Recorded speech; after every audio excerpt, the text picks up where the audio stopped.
Tiz.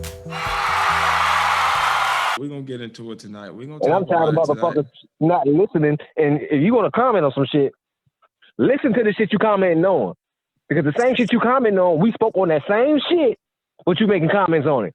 What have y'all done? Motherfucker, what the fuck have you done, goddammit? So you seen it too. Okay, so you know what sparked this whole... Y'all must be the YouTubians. Y'all must be the YouTubians he talking about. Or how about I'm just a black media outlet on YouTube, motherfucker, but I'm also on every other motherfucking podcast streaming channel you can find me on, motherfucker.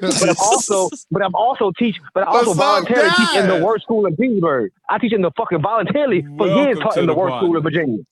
You feel me? What the fuck are you talking about? What I'm doing for black people? Ain't no other black people from my area going to the school I teach in, motherfucker. Ain't no motherfucking black kids doing the fuck I'm doing. That you can join in on.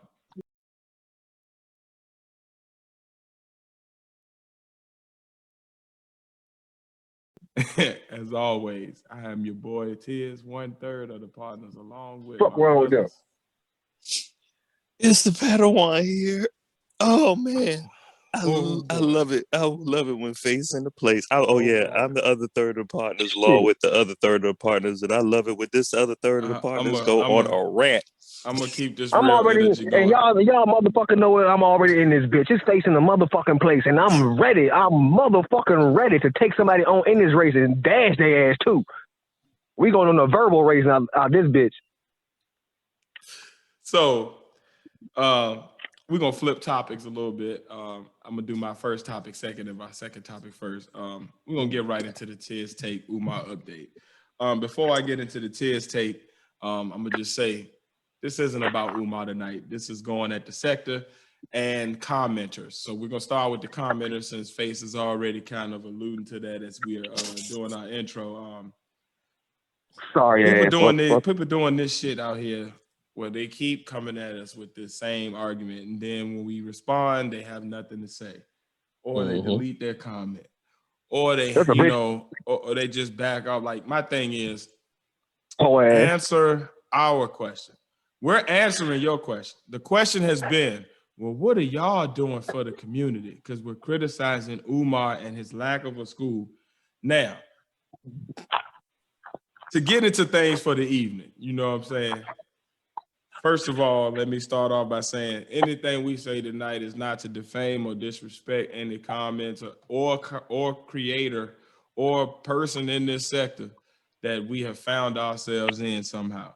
However, when it comes to the commenters, Face, I'll let you go ahead and start because I don't want to cut your wisdom, and then I'll give my take on the commenters as well, and Pat as well. Well, that PSA you just made don't go for me, because I mean to disrespect motherfuckers. Because when you come into my sector and you purposely disrespect with your words, I'm gonna come full force at your ass. Once again, read the shirt. I reciprocate all energy, positive or negative. So when you come to the channel, you choose not to read all the content or view all the content. You pick and choose. Cool, do your thing. But if you're gonna pick and choose, be educated with your decisions and have an open ear when you listen. Too many of you motherfuckers keep coming in closed-minded. Oh, they talking about Umar. I'm going to go see what the hell they talking about. Be open-minded, motherfucker, because you caught up on his rhetoric. I'm caught up on his actions. That's a big difference. And for some reason in 2021, motherfuckers can't still distinguish between words and actions.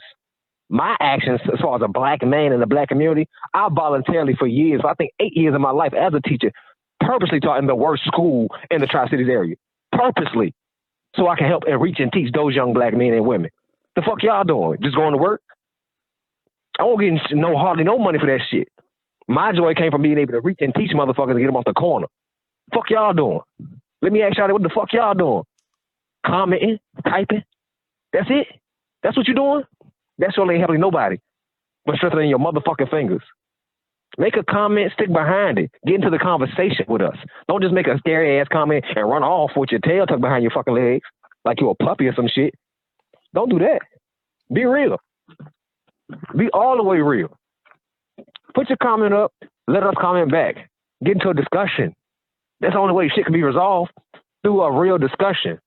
As we all said and all know, I can be with that goofy shit just like anybody else. But I have to have a conversation.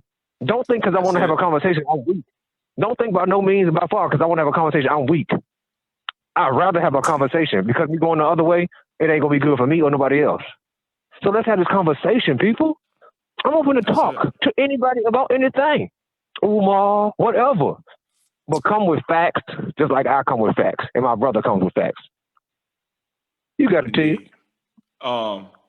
So yeah, like he said, as far as the commenters go, man, when you act for the last time, listen to this and listen to this clear. You listen to every other thing, listen to this. I'm gonna start you off from the beginning and work you here, so that way you're not confused about why I personally talk about Umar. When I came into this sector, it was in 2016, 2017. I was lightweight, seeing videos here and there from people like a Max V, from people like Lennon Honor. And it really wasn't that deep on Umar, really. It really wasn't. It was content based around manhood and stuff like that. And I would see these videos, cool. Now, I was personally have been into Umar. I started as a person that heard his rhetoric and saw him on Hidden Colors, and saw him on, there was a DVD going around of him doing a speech. This was like back in 2010, 2011. So I was actually a fan of the dude, thought he had some decent rhetoric, you know what I mean? Thought he was a good orator, you know what I mean? And had respect for the brother. So that's why I came into Umar. Around 2014, he was talking about doing the school at St. Paul's. Now, I'm from Virginia. So, you know what I mean? We all from Virginia. So like, or mainly grew up our lives in Virginia. So like, for me, I saw that as something cool. I know the history of St. Paul's College. I thought it was a dope move. You know what I mean? A black man owning that. So I donated. All right. Now with donating, he was saying, you know, you could text the same number he still got. You could text him and get information. So I did so. I asked questions. That was it. I got ignored. Over and over and over again. All right. We come fast forward. We get into this past year. I'm stumbling down YouTube rabbit holes as I'm working from home now. I come across these same people that was talking about manhood. They now talking about Umar Johnson. I'm like, what's going on with Umar? Like, last I heard, he was trying to open the school. Even though he ignored me, I tried to think the best of it. I'm down with it. Cool. I see these dudes, they making videos about Umar saying that he's scamming. I watched the shockumentary by Lennon Honor. Open my whole world up. Now I'm down the rabbit hole. I'm seeing a bunch of videos about Umar and his scamming and how the school is just a front for him to get money. And they're showing videos that I've never seen before personally, because I've only seen the stuff that's out in the mainstream. You know what I mean? So I'm still thinking this dude legit. I see all this shit. I realize, oh, this motherfucker has frauded me. And if he's frauded me way back in 2014, imagine how many people is getting frauded since then and still are getting frauded. I then go on to find out that obviously he's been frauding since 2010, 2011, 2009, whatever. So that's my entry into this. Our podcast is not an Umar podcast, though, which is why I don't even really consider myself in the sector. I consider myself a part of the sector because I go over there and I watch videos from people who are in that sector.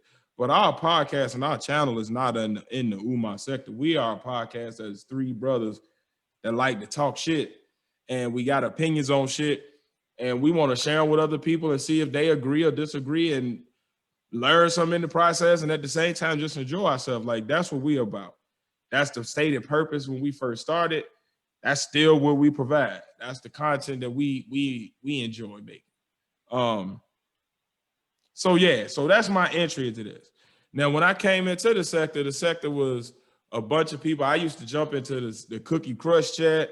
I used to jump into Max V's chat on my personal page, and I jumped in there because I enjoyed the community vibe of it. It was a bunch of people encouraging people. You know what I mean? A bunch of people united over like bringing awareness, and you had a mixture of people that was like, oh, I've been knew about Umar, to the people that was like me, like, oh, damn, y'all done woke me up. I never knew this shit was like this. So I thought it was some cool shit. Seem to be a bunch of black people supporting people. A lot of the channels that are now part of the problem, I'm going out of the commenters now. I'm obviously talking to the people in the sector. So again, I don't mean this as no disrespect or to defame nobody. I honestly mean this as a wake-up call to some people that I think actually got some fucking talent out here, but they using it in some dumb ways to me, and some ways that is just detrimental to our community, and it's just taking down the whole sector in general. So my tears take of the week. The sector is like the housing bubble in the market, in the stock market. It's a bunch of people making horrible decisions for quick gain, but with no solid foundation anymore. Sector creators need to build more like the precious metals market. It's slightly more boring, but long-term, the value is more valuable and has less of a harm risk. What I mean by that is, you got people out here harassing women in the sector for views and to get back at them because they critiqued them. We supposed to be grown men. Everybody running around screaming this alpha male and beta male shit. I'm gonna get into that in a second, but we out here harassing women. You got people harassing anti-Afro Svengali, harassing Stargate, harassing Let Me See Your Transcript. You got this dude, Shakim Ra, this brother done harassed this woman and then put up false copyright strikes on her page, and she's not done nothing like that to him. To the point where like she's on Twitter, like begging people for help, people just hanging out with this dude in their chats, not saying nothing to him about it, not holding them accountable, not like man to man, not on some beef and shit, not on some trying to harm somebody shit, but like on some checking another man. Because that's what we're supposed to be able to do as black men, is to check each other and correct each other and critique each other and hold each other accountable, not harass women. We're supposed to be protecting these women. I'm saying people doing shit like doxing and putting people personal info out and doing shit like that. That's dangerous. For one, people like Flacco, Shakim Ra, Anti-Afro Svengali, like y'all putting out personal information, like that's dangerous to yourselves because you don't know how each other's gonna react. You don't know how people gonna react to that. People could be with the goofy shit like us. It can end up at your fucking house, and now you got a problem where either you are defending yourself and you gotta hurt them, or they're hurting you because you done did some dumb shit like that. Like, it's not necessary. You can levy critiques in a respectful way without getting into somebody's personal life. Levy the shit that they're putting out there publicly themselves, because that's the stuff that you should be critiquing. That's the stuff that they actually got out there. Somebody's personal business ain't really our business, people. Let's be real. You got people out here trolling in the sector, doing shit just for views, knowing that that's not really where their heart lies. You got people like Max V and Smoke God. Max V birthed Smoke God to the sector. That's what people found out about Smoke God from. And now you got them two beefing and going at each other on some nasty shit to each other. And they like, come on, bro. It's like, y'all supposed to be the man people, like the so-called alpha male parts of the sector. Like, we can't be out here looking like this. That's not alpha male behavior. Binary Code, my brother, he started off on some respectful shit, like critiquing people, but not on some like I'm trying to start trouble, just trolling for the almost for good. Now it's becoming like he's getting caught up in the beef. Like, that ain't necessary, bro. That ain't, like, you're more talented than that. You got people beefing and hating on people who don't affect you. Like, a lot of this started because you had people like Flacco and Monty Woodgrain and all these people coming at Lennon Honor and hating on him because he getting super chats. Everybody in YouTube that's a creator is trying to get monetized to the point where they can have people who support them be able to support them financially in an easy way. That's what we doing this shit for. So why are you beefing with people who ain't got nothing to do with you? The Max V and Smoke God hate seems to be stemming from basically hate over views and hate over subscribers and hate over who's coming on whose panels, and like,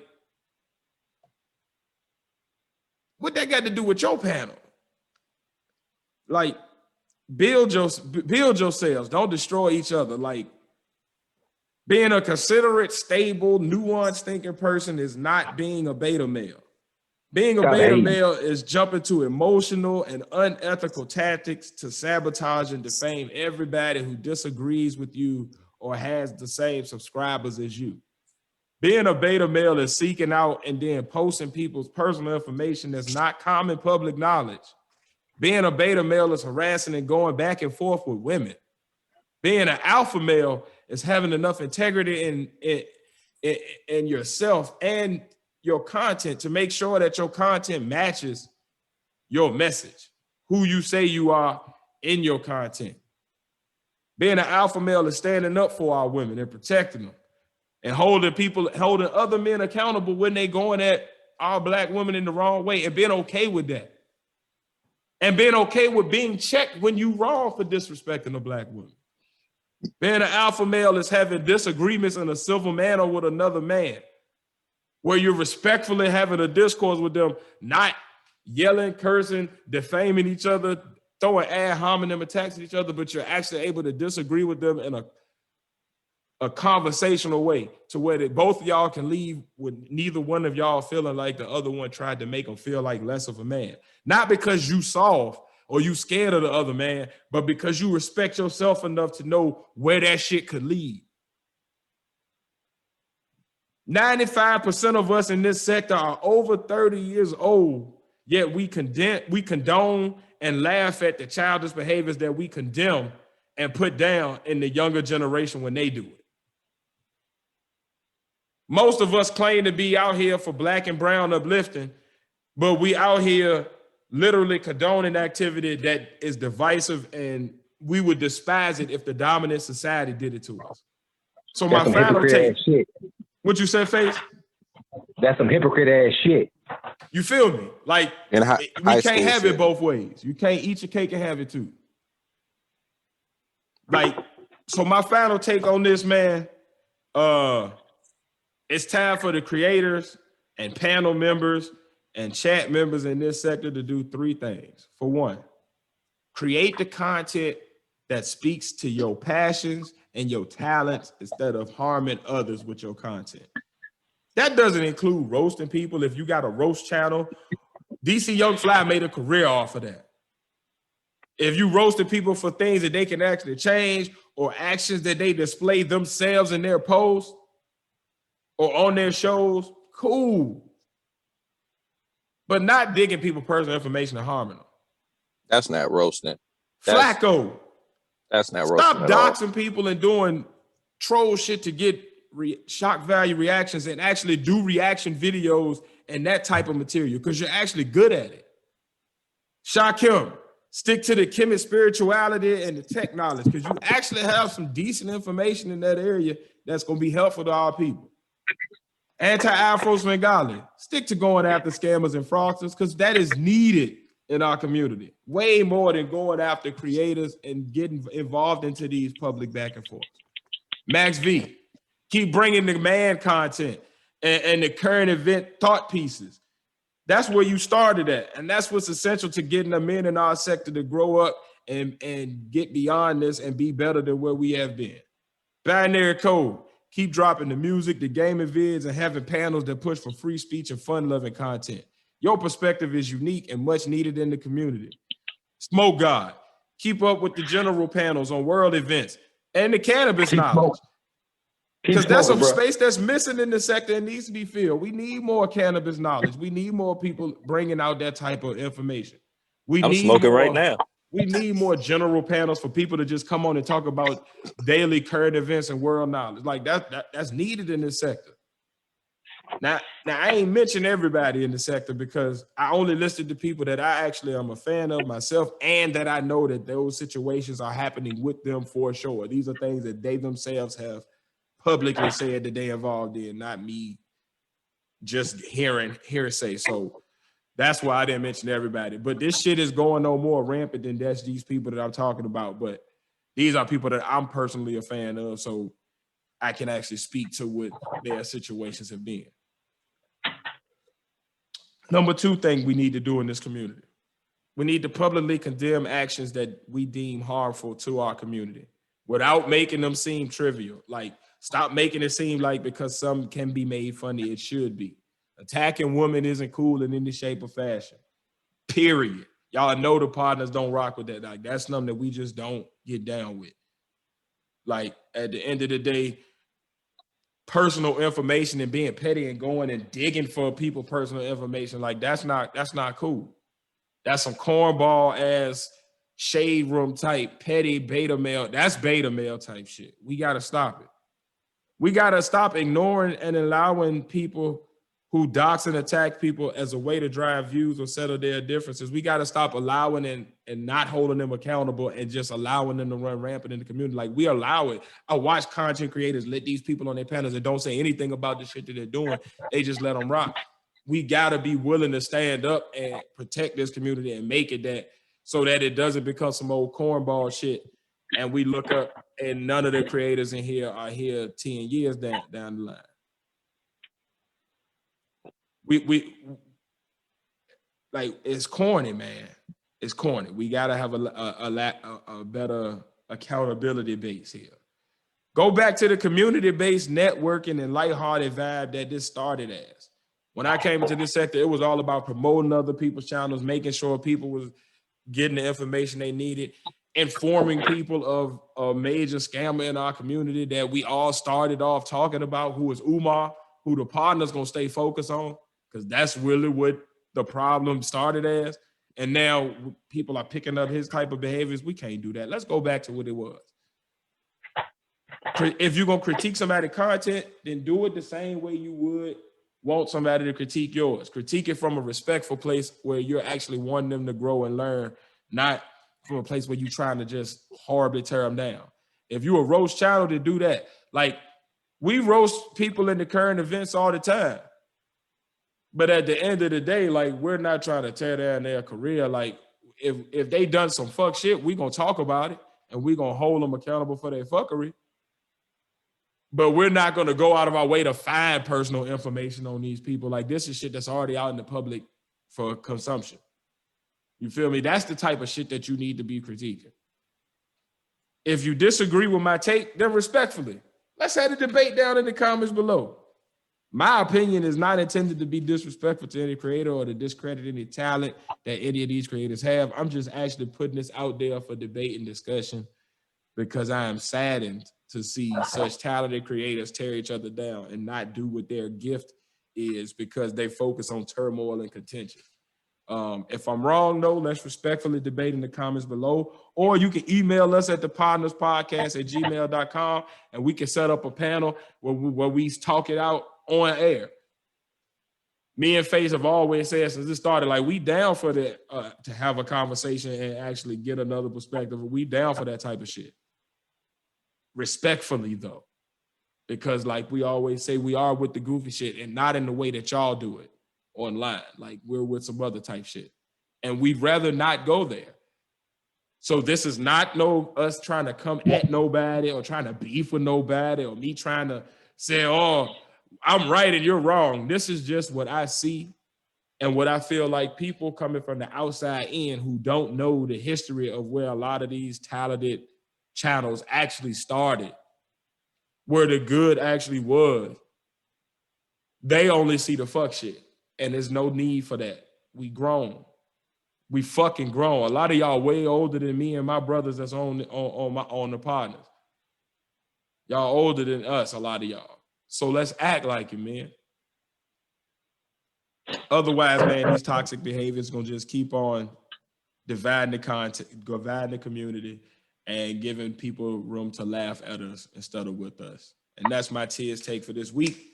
Umar content resuming next week or maybe the live show Thursday. Fellas, if y'all want to jump in and say anything on this, y'all may feel free to do so, but I felt it's my job to do it since I'm the one that's always in these chats. Like, I rock with Max V's channel. I rock with Binary Code's channel. I rock with Smoke God's channel when he started. I don't know what's going on with him and Max V with that beef stuff now, but I like that they're starting to go away from it, but I hope they stick to that. I rock with Anti-Afro Svengali's channel hard. You know what I mean? So, like, these are people, like, these are chats that I enjoy being in, and I don't like that negative energy that's starting to be around it. I wanted to go back to the positivity. But go ahead, fellas. I'm sorry for ranting. Sorry for ranting, y'all, but I got to get that shit off my chest. I've been trying to be silent for the past couple weeks. Yeah. Fuck that. Silence. And tell you from a person who's trying to transform from an angry person to a more positive person. The more you sit on that type of stuff, it only brews more in you, and it brews more and more and more. You feel me? It just becomes what's the word? You feel me? Like not even factual. It just becomes too much for you to bear. So you gotta let that shit out. You feel me? But one thing on the negativity. Yeah. You guys preach on black positivity and all this, but are constantly negative towards each other.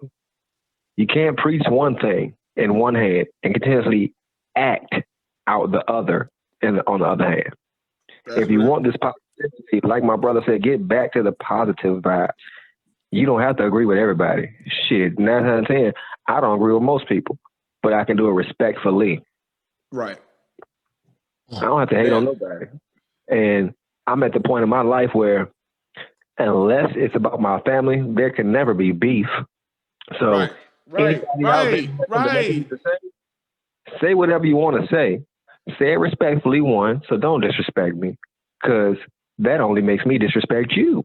That's it. So if you don't like the way we did a show, critique it. We listen to shit. We open-minded individuals. I'm not the turn the cheek type. I'm not gonna let you slap me once and then let you slap me. No, because no, sir. In the midst of you slapping me, I'm gonna poke your ass. No homo. So what are them things? You feel me? So conversations are the only way things actually change in the world. Indeed. There can be violence, and let me change my comment from a couple shows ago. When I said great things always come with violence, and they change with violence. That is correct, but that's on the forefront. In the back offices, there's nothing but conversations going on, and that's where all the real change is going on. As we all know, the people that fight the wars are the poor. We fight the war. Amen. The people that decide the war are the people who's having conversations because they're above. Come on, preach. Boy, bruh, that's a whole fucking word, champ. God damn, bro. That whole fucking level. You feel me? We always talk about we want to be better. That better starts with a better mentality. Let's stop going to I'm gonna just attack you, and let's come to let me be more self-aware of what I'm doing, because what you're saying about me may not be an attack against me. You may be actually speaking truth to me. So let me take a step first, back out of the situation, let me see the whole thing, and then let me come back in it with full force and fact and converse with you, because I can't conversate. Can't conversate with nobody. Conversate is not a word. So let's converse. Let's converse on whatever you want to converse on. Let's realize once again, violence may be the catalyst, but no resolution is made with violence. It's made in the back office by those in power with a conversation and a pen. Amen. And that means violence with your words too. Like the slander don't get nowhere. They used to say sticks and stones. You feel me? Sticks and stones hurt you, but words, sticks and stones will break your bones. Words never hurt you. That's a fucking lie. Civil discourse. That's something we teach our children to help them build esteem and self-esteem about themselves. But when you become an adult, you realize that the shit people say, it's the shit people say that really gets to you. Because we're online. Ain't a damn motherfucker online gonna touch me. It's your words that you're sending at me. You try to send volatile words at me because you can't physically touch me. So in this day and age, words can hurt. And my thing is, we shouldn't be talking about each other online in a way that we wouldn't talk about each other in each other's face. Like a lot of these conversations would not go like this. It would be more diplomacy and more tact in person, because then you got to actually look a person in the face. It's this online buffer that be making people like act out of their character, and it's unnecessary.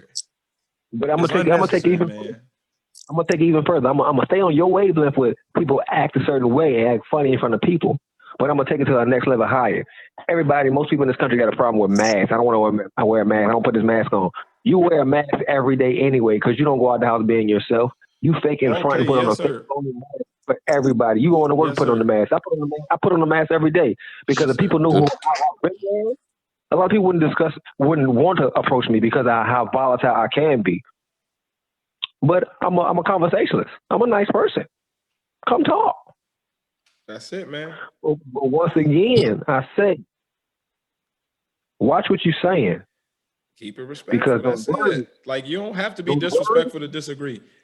We as the partners disagree and have disagreed over the damn near 20 plus for me and Face and damn near shit going on 2 decades at this point for Pat. Like, at this point, we can disagree, but we can do it in a way that we don't gotta like hurt each other. And we can do it in a way where we can, like, if we know it's something that shouldn't be public, we can do it in private and be respectful about it and still come away all feeling like men, not having to like put each other down as men and try to take away from each other manhood. Like, that's the type of shit, like, it's unnecessary. Like, I'm gonna just say, you can do it the other way, but you don't know what's gonna drive somebody over the edge, man. You don't know what's gonna lead somebody down to suicide or homicide or any other negatives that can come out of a negative start like that. You know what I mean? Like, it's just unnecessary to me, man. And it didn't start like this. So my mother taught me something as a child. You feel me? And I don't think people teach it to their kids no more. Because I see a lot of adults don't follow behind it. If you don't have nothing good to say, don't say shit at all. Man, that's it, bro. You feel me? If all you have to say is negative shit, keep your negative shit in yourself inside your head. Because once again, it must be something you're not self-aware of. Because when I was hating people who lied to me all the time, I didn't realize I was a liar at that point.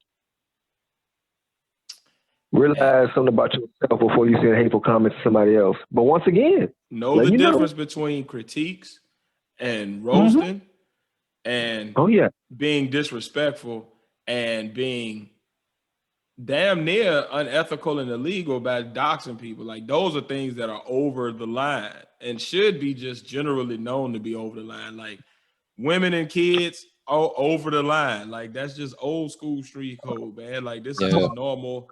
You know what I mean? Just man law, street code type shit. Like, we know these things. So let's just go to it. That's all. It's good to disagree. You feel me? Like, I'm gonna let the world know. They want to try any of those tricks or anything. Out of the 3 partners, Face is the one with no common sense. So I wouldn't try it. But man, we ain't looking for that. That's the thing, though. We out here trying to make our content, and we ain't even in that sector. So when I say I'm talking to the sector, Tiz is the link to the sector. Like, I'm the one that's, when you see the partners pop up in the chats, in Max V's chat or in his Cookie Crush chat or in Smoke, like, that's me.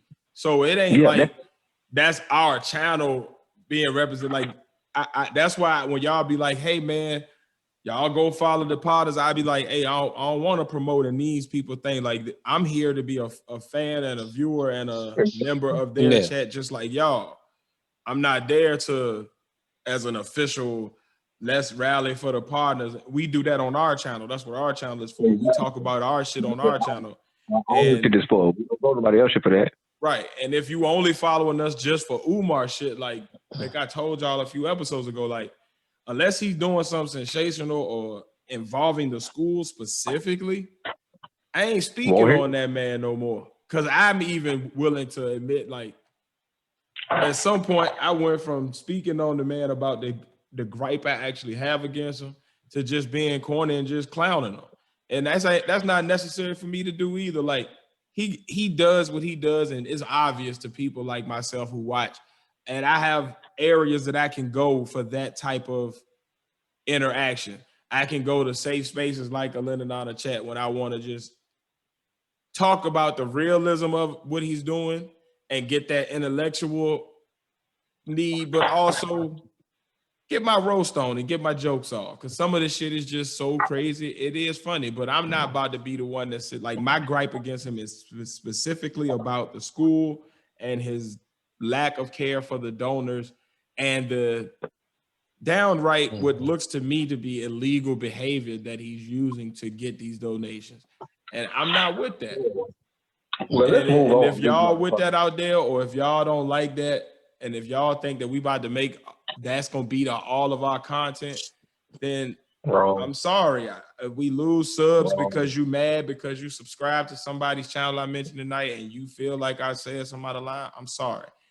If you one of the people I said something about tonight and you feel a type of way, I'm gonna ask that you come in the comments and talk to us respectfully. Hit us up on email. We can set up an on panel interview, or we can talk back and forth, or we can actually settle our differences respectfully. But I don't have no differences with y'all. I'm gonna keep on being in the chat. I'm gonna keep on enjoying the content. I'm just pushing for y'all to actually do the content that made me rock with y'all in the first place. The shit that people who are really your fans, who ain't just subscribing for the sensationalist bullshit, who ain't just jumping on the bandwagon because they want to see y'all do the fuck shit. I'm representing the real people who actually started off in y'all chats for the right reasons. Because I respected y'all as talented creators, and I respected the missions that y'all were originally on. And that's it. That's my Tia's take for the week. What you say, promote Face? positivity, people. We promote positivity. That's it, man. Like, we ain't about all the fuck shit. We just don't mind it, but we don't want it.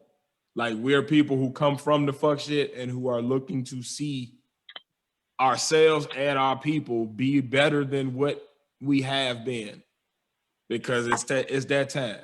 You know what I mean? For us as men, for us as individuals, ourselves, like, we ain't excluded from needing to improve. If you listen to our content for real, and if you a real Pod Squad OG and a real person that come here for the real content we make, then you've heard us on our struggles with mental health, on our struggles. You've even heard our entire life stories on our struggles to get from certain dark places and certain demons that we've had. So, like, at this point, like, you see, like, we ain't here for the fuckery, man. We report on the fuckery. We gonna talk shit about the fuckery. We gonna laugh at the fuckery for sure.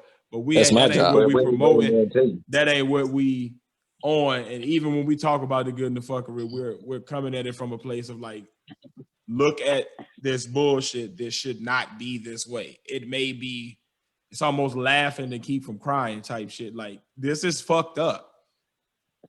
This should not be this. We should not even be able to put this in here, but look at this shit here. So, like, exactly.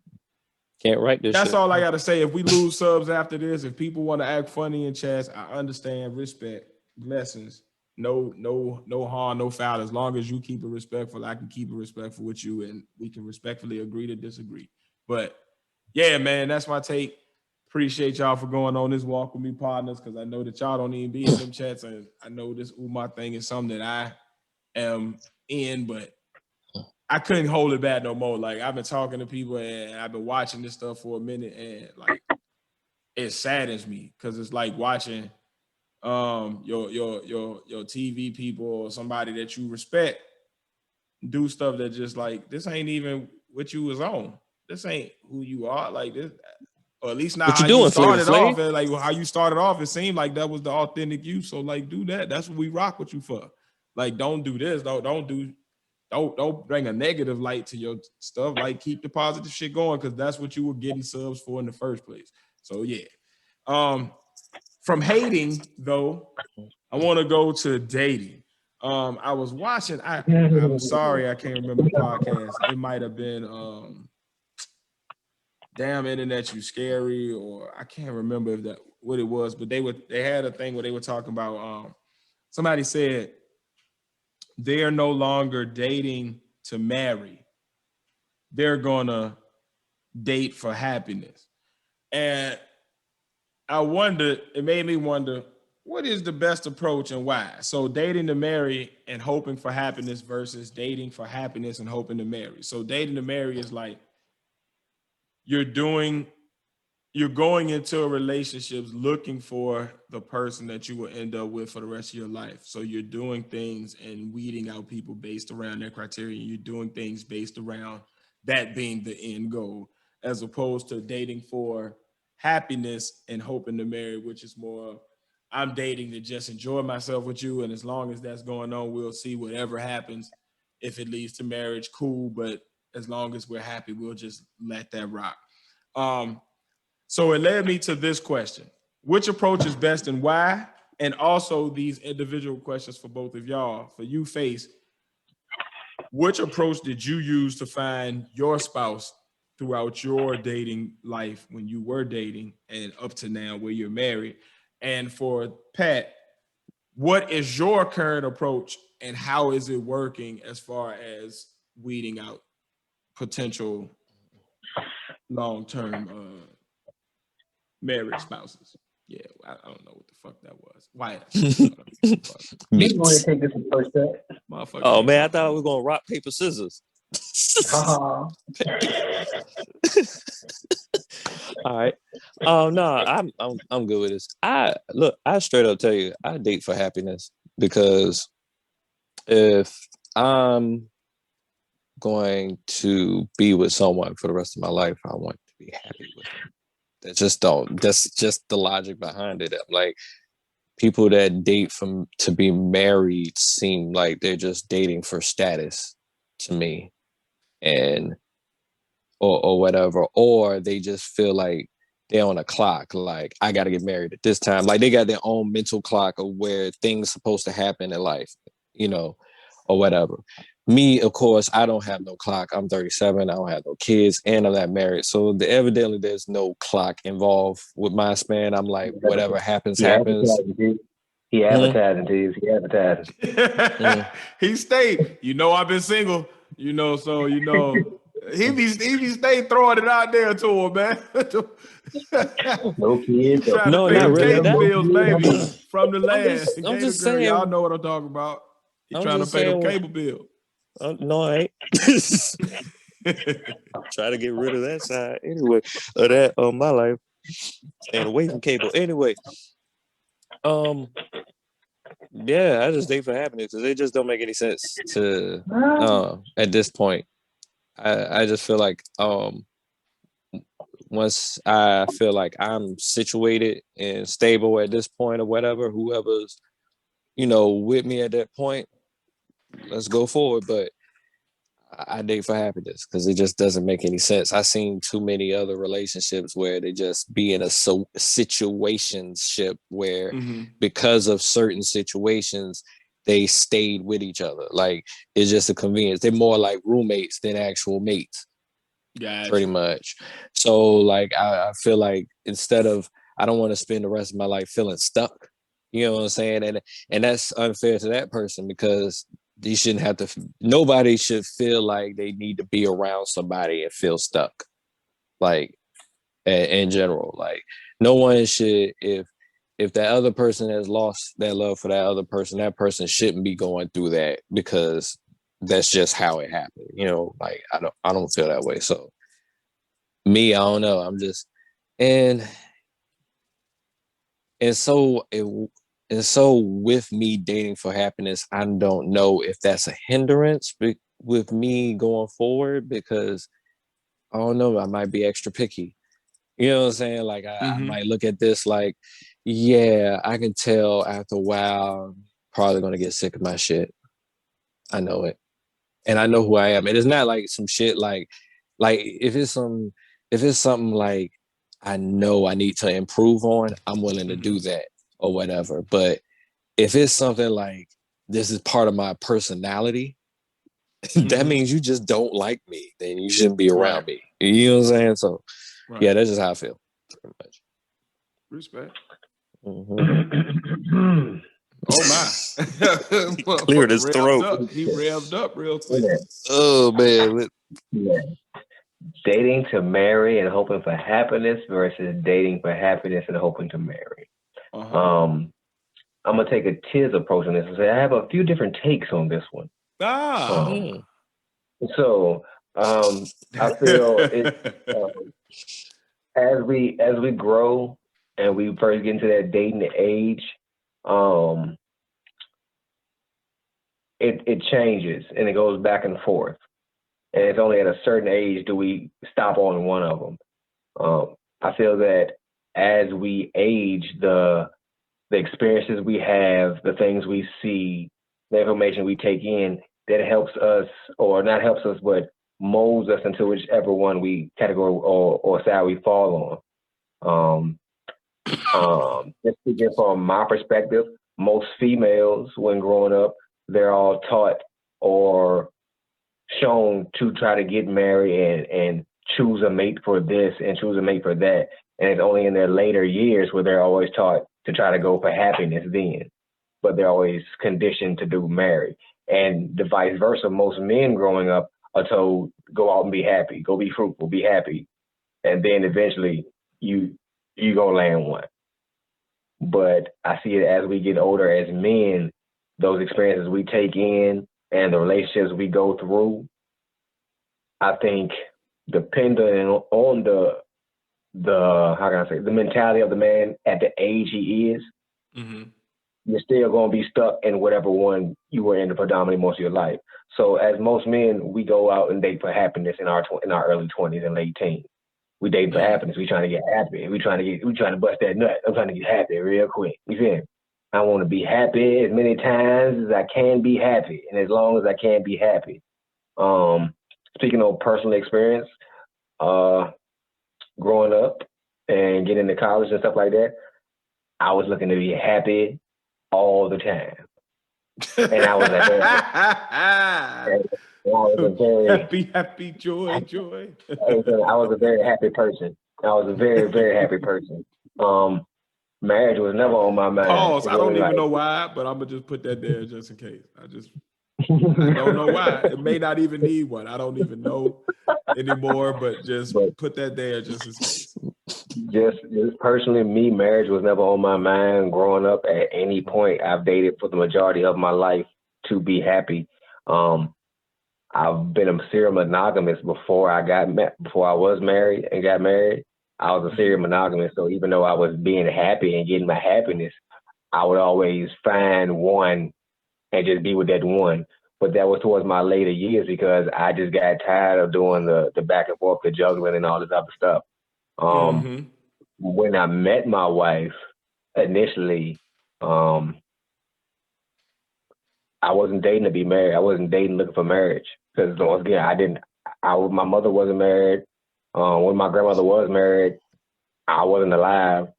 So marriage has never been something that's been taught to me or been around me growing up. So I wasn't looking for marriage. When I found my wife through us dating and us being continuously happy, regardless of what ups and downs, I started looking at her in a different light. And it was no longer I just want to be happy. It's I want to be happy with her. You feel me? So it changed, something switched off in me personally because it went from just me just want to be happy, just me, and I ain't care about nobody else's happiness, to I want to be happy with this person and I want to try to make this person happy.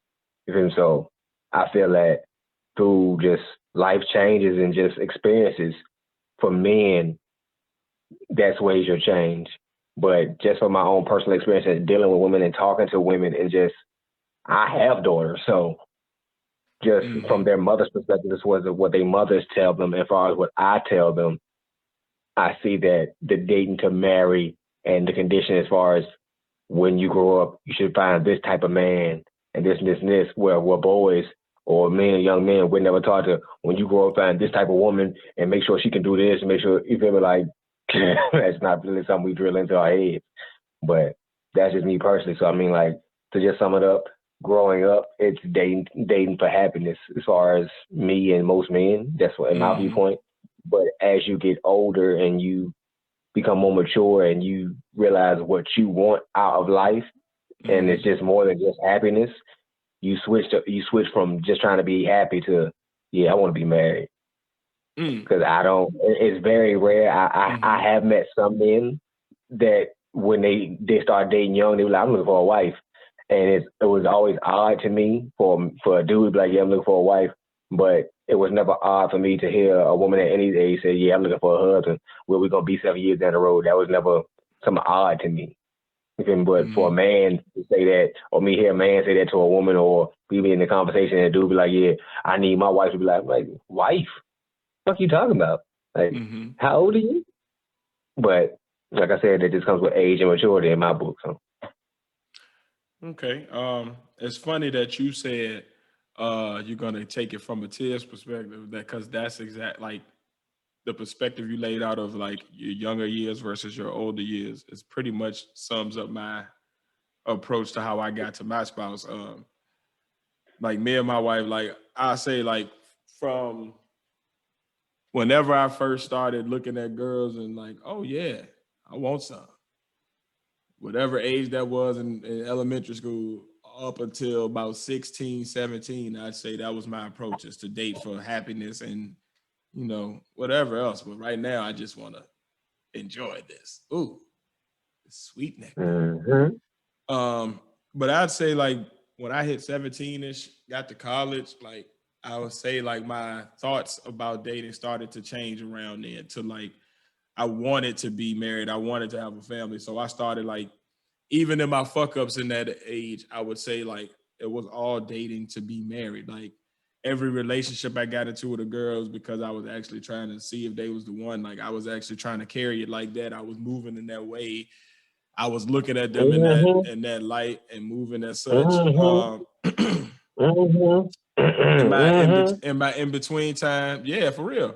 In my in between time, you know, I would go through these phases of like serial monogamy where I would be like that, and then I would almost realize, okay, I need to get this out of my system before I can actually really be with somebody for real and be married. So then I would allow myself to be a hoe for a while, and then I'd be like, okay, I think I'm ready now, and then I'd be a monogamous. Like I would go from that to that. So I think I definitely dated to marry most of my adult life.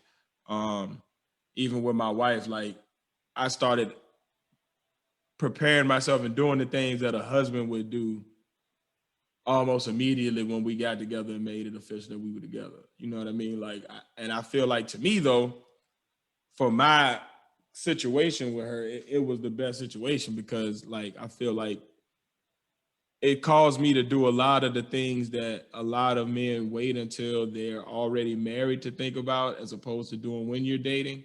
So because I was coming from that approach, a lot of the kinks that a lot of newlyweds go through, I avoided because I had already got them out of the way when we both had an out clause, when we were both still just dating, when we were both still just boyfriend and girlfriend, as opposed to doing them when we're married and now the stakes are higher and we got kids involved, et cetera, et cetera.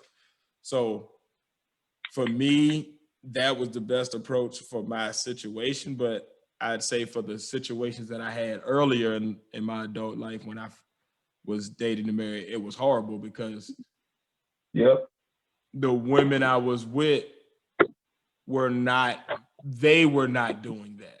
They were on the wavelength I was on before of dating for happiness. So it was always this friction of like, why do you act like this? Why are you not fitting this mold that I'm looking for? Oh, it's because you're just not trying to do that. Okay, so it led to a lot of bullshit in my relationships for a long time, but you know, you live and you learn. You know, you live, you learn, you do better. Boy, I could tell a story, boy, man, we got some.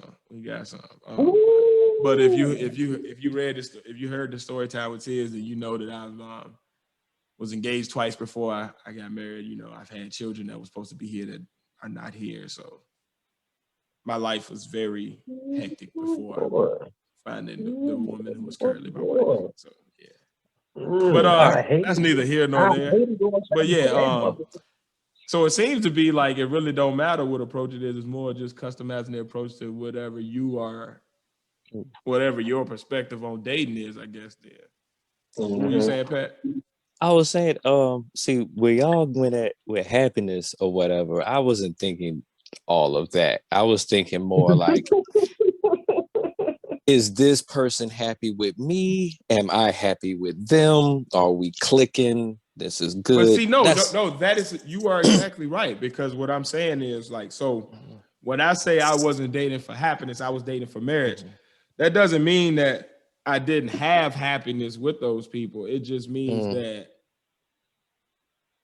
me looking, my main goal, like if I look back to my relationships and the girls that I was engaged to before I ever met my wife, right?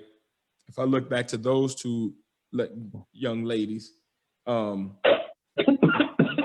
of the problem was I was moving in a way that I'm looking for marriage, but they were young ladies because we're all in our early 20s, late teens at this time.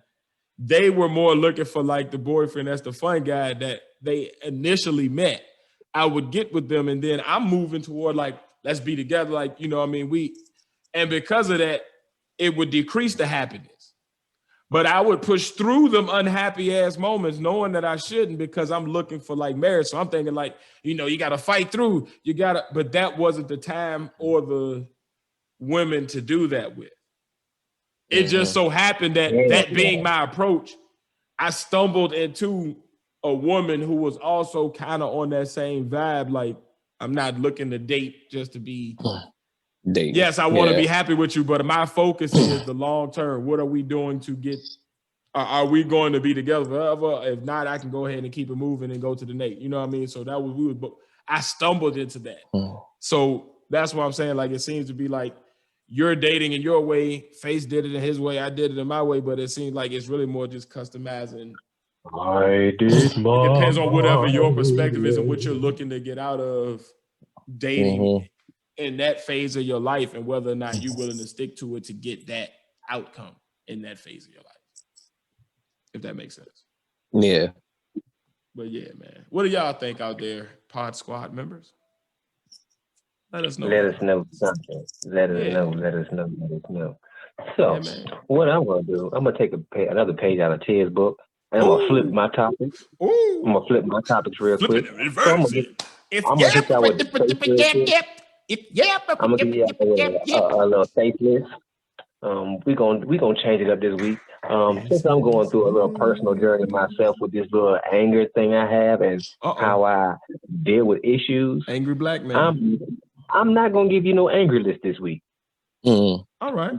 We're gonna do just a few things to help you out when you're tired, mad, a little upset, or things are just not going your way. We need some woosah activities. So I got 10 things I listed that I do, and I recommend other people do too. When you're in those situations where you may be frustrated to no end and you don't know what to do and you just going through it, or you got 1,000,001 complaints and you don't know what to do, or somebody just pissed you the hell off and you at work, or you just in a situation where you can't do it, just can't deal with it.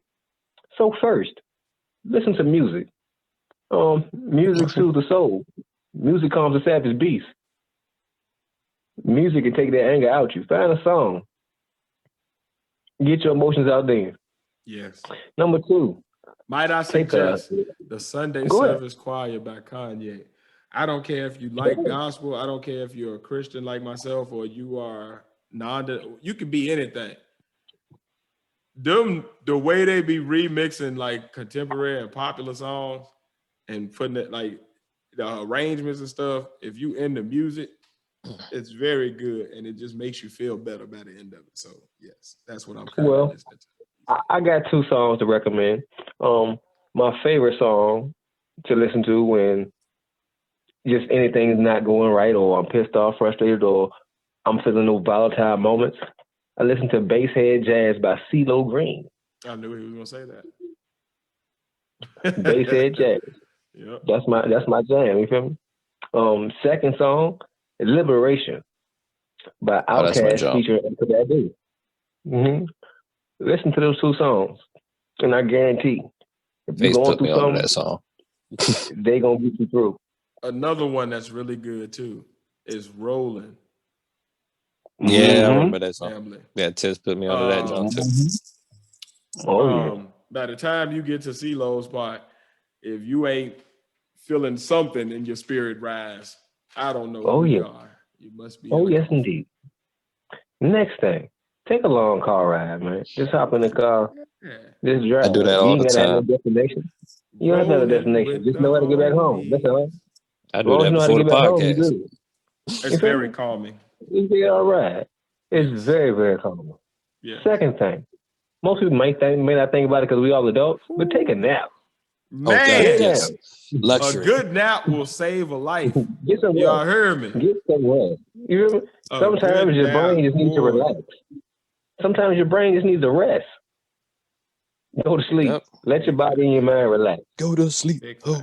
Go to sleep. The next thing, for those people who are a little bit ahead of me on this controlling your anger thing, find a quiet place and meditate. Yes. You feel me? Yes. Become one with yourself. Yo.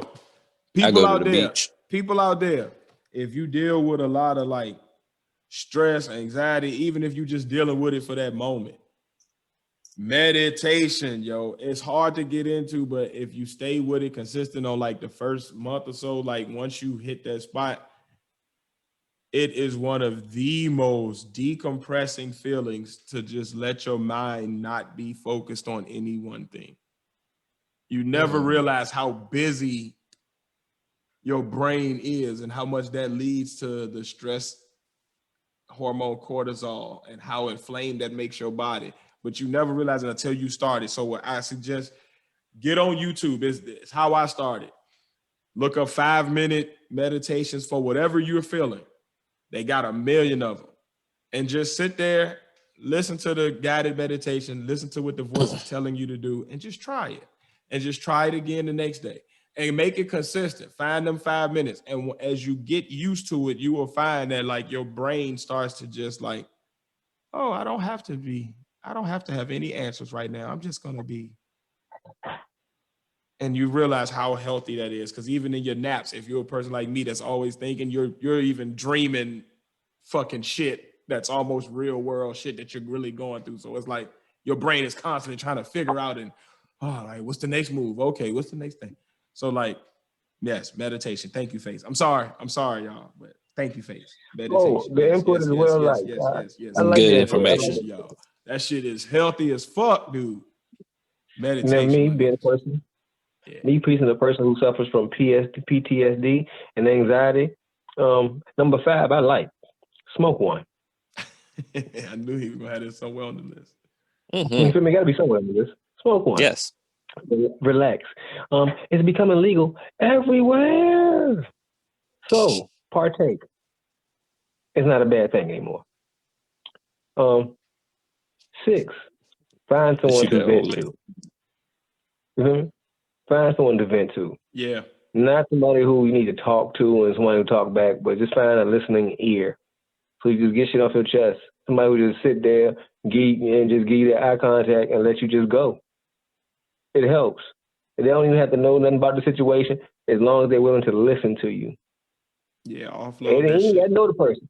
You'd be surprised. And doing what I do, the most random people vent to me. I've heard about people divorces. I've heard about people divorces. I've heard about people kids who don't do nothing. I've heard about people parents that don't do nothing. I've heard people about grandparents and parents that don't do nothing. I mean, I've heard a little about everybody's life story just doing the job I do. And I'm just a person who just gives a listening ear. People leave out my office feeling 10 times better just about talking about some shit that they ain't got nobody else to talk to about it. And I ain't got nothing to say, but I'm just a listening ear. And being the person who does it too, venting helps. That's real. Please believe me. Just get it off your chest. Man. You can't hold that shit. Just to say it, put it in the universe. Just say that shit out the universe. You feel me? Just say it. Get it out. Or journal if you got to. Hell yeah. Then don't write it down. Write it down, but you still get it out. Vent to your paper. Vent to your paper and pad. You feel me? Get that shit out. Number 7, exercise. You feeling mad? Yes. Exercise. Yes. Pump some iron, hit some push-ups, hit some sit-ups, do some in-the-house exercise. If you ain't got a gym membership, make your mad time when you go to the gym. Get your workout on, man. Work that shit off. Number 8 goes along with number 7. Take a long walk. A nice brisk walk. You feel me? Just go for a walk. Fresh air and sunlight, man. It's getting hot outside. Melanated peoples. It's getting hotter and hotter every day. Go for a walk and enjoy your environment. You feel me? Don't think about your issues. Let your issues evaporate into nature. That's true. That's true. Into nature. Number 9, for all of my tech people and people who get down with the video game, play a game. Get on the hop on the video game. Yes, take go out your frustrations on somebody on the video game. Go get away into another world. Go be an adventurer. Go slash some zombies. Go do whatever. But yeah, I'm telling you, video games help. Go tackle the hell out of somebody. Go dunk on somebody. Like that shit works, man. Video games are my last one. Yeah. My last one I take from my little brother Tiz, who even does this now. find you a place where you can just scream as loud as you can and release all that you got to give. Sometimes you gotta get that shit about you, man. You just gotta yell out a primordial yell. It works for You Goku. You gotta release. You gotta just find you a nice private area and just release that shit about your gut, like a guttural war cry at the And universe. if you don't believe me, Vegeta works. Do it. No. Yeah, like like you gotta charge that shit up and like really get that you gotta get it out, growl out you, champ. But I don't know. It worked for me. It really helps.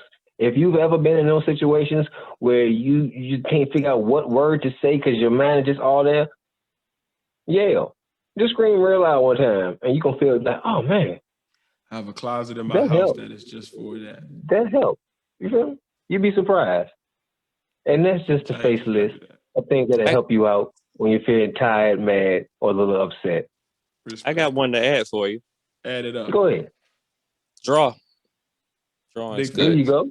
Do some mindfulness activities. Yeah, draw, paint. When I was thinking about this, I knew you were going to say garden, whatever the fuck you into. Hell yeah. Yeah, I got so much anger. I drew a whole comic book. Build some shit. You know what I mean? Like make puzzles, whatever the fuck you into. Yeah. If you're angry, do what I do. Draw somebody punching somebody. That's what I do. Now, it's fun. There you go. On to my real topic. On to the real topic for the discussion. On to the next. We're gonna take it in the direction of relationship, but we're gonna take it in the direction of negative relationships. So we're gonna talk about when is enough enough. Toxic relationships, their effects, how to recognize them, and how to get out of them. So I want to start with this open-ended question we're going to pose to the commoners and you two. In you guys' description, what is a toxic relationship? Toxic relationship is a relationship where one or both parties exhibit behaviors toward each other that cause the one or the other to dwindle, like for them to become less than what they were at the beginning of the relationship. Like to me, that's why they call it toxic. It's like eating away at one or both of y'all. You know what I mean? So yeah. But what toxic actually looks like is kind of like being offensive. It's like it's individual for each relationship because like what one couple may consider fun banter that they enjoy and that enhances their relationship may be considered a toxic conversation to another couple.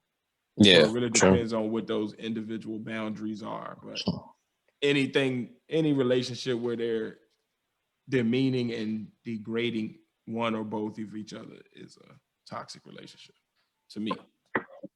I was going to add on like relationship may not be like a victim. It may be just that them together is not a good look. Like somehow, some way they always in some kind of drama or whatever.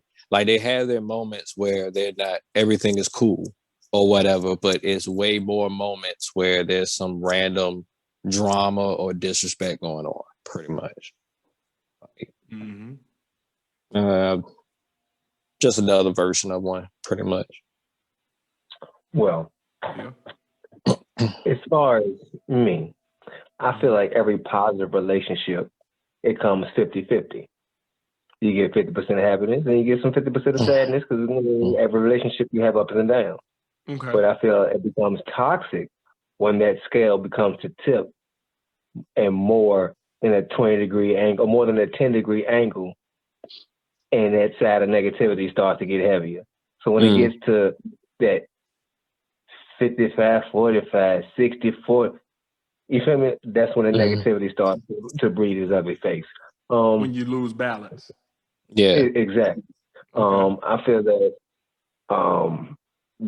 we all know what the atypical toxic relationship looks like. They're in public, they're screaming and fighting. We may see a domestic. We all see that. But there's also toxic relationships that can be subliminal. You feel me? Where one of the people in a relationship can say something that only them two know about. You feel me? Only the other person in the relationship would know what that person means.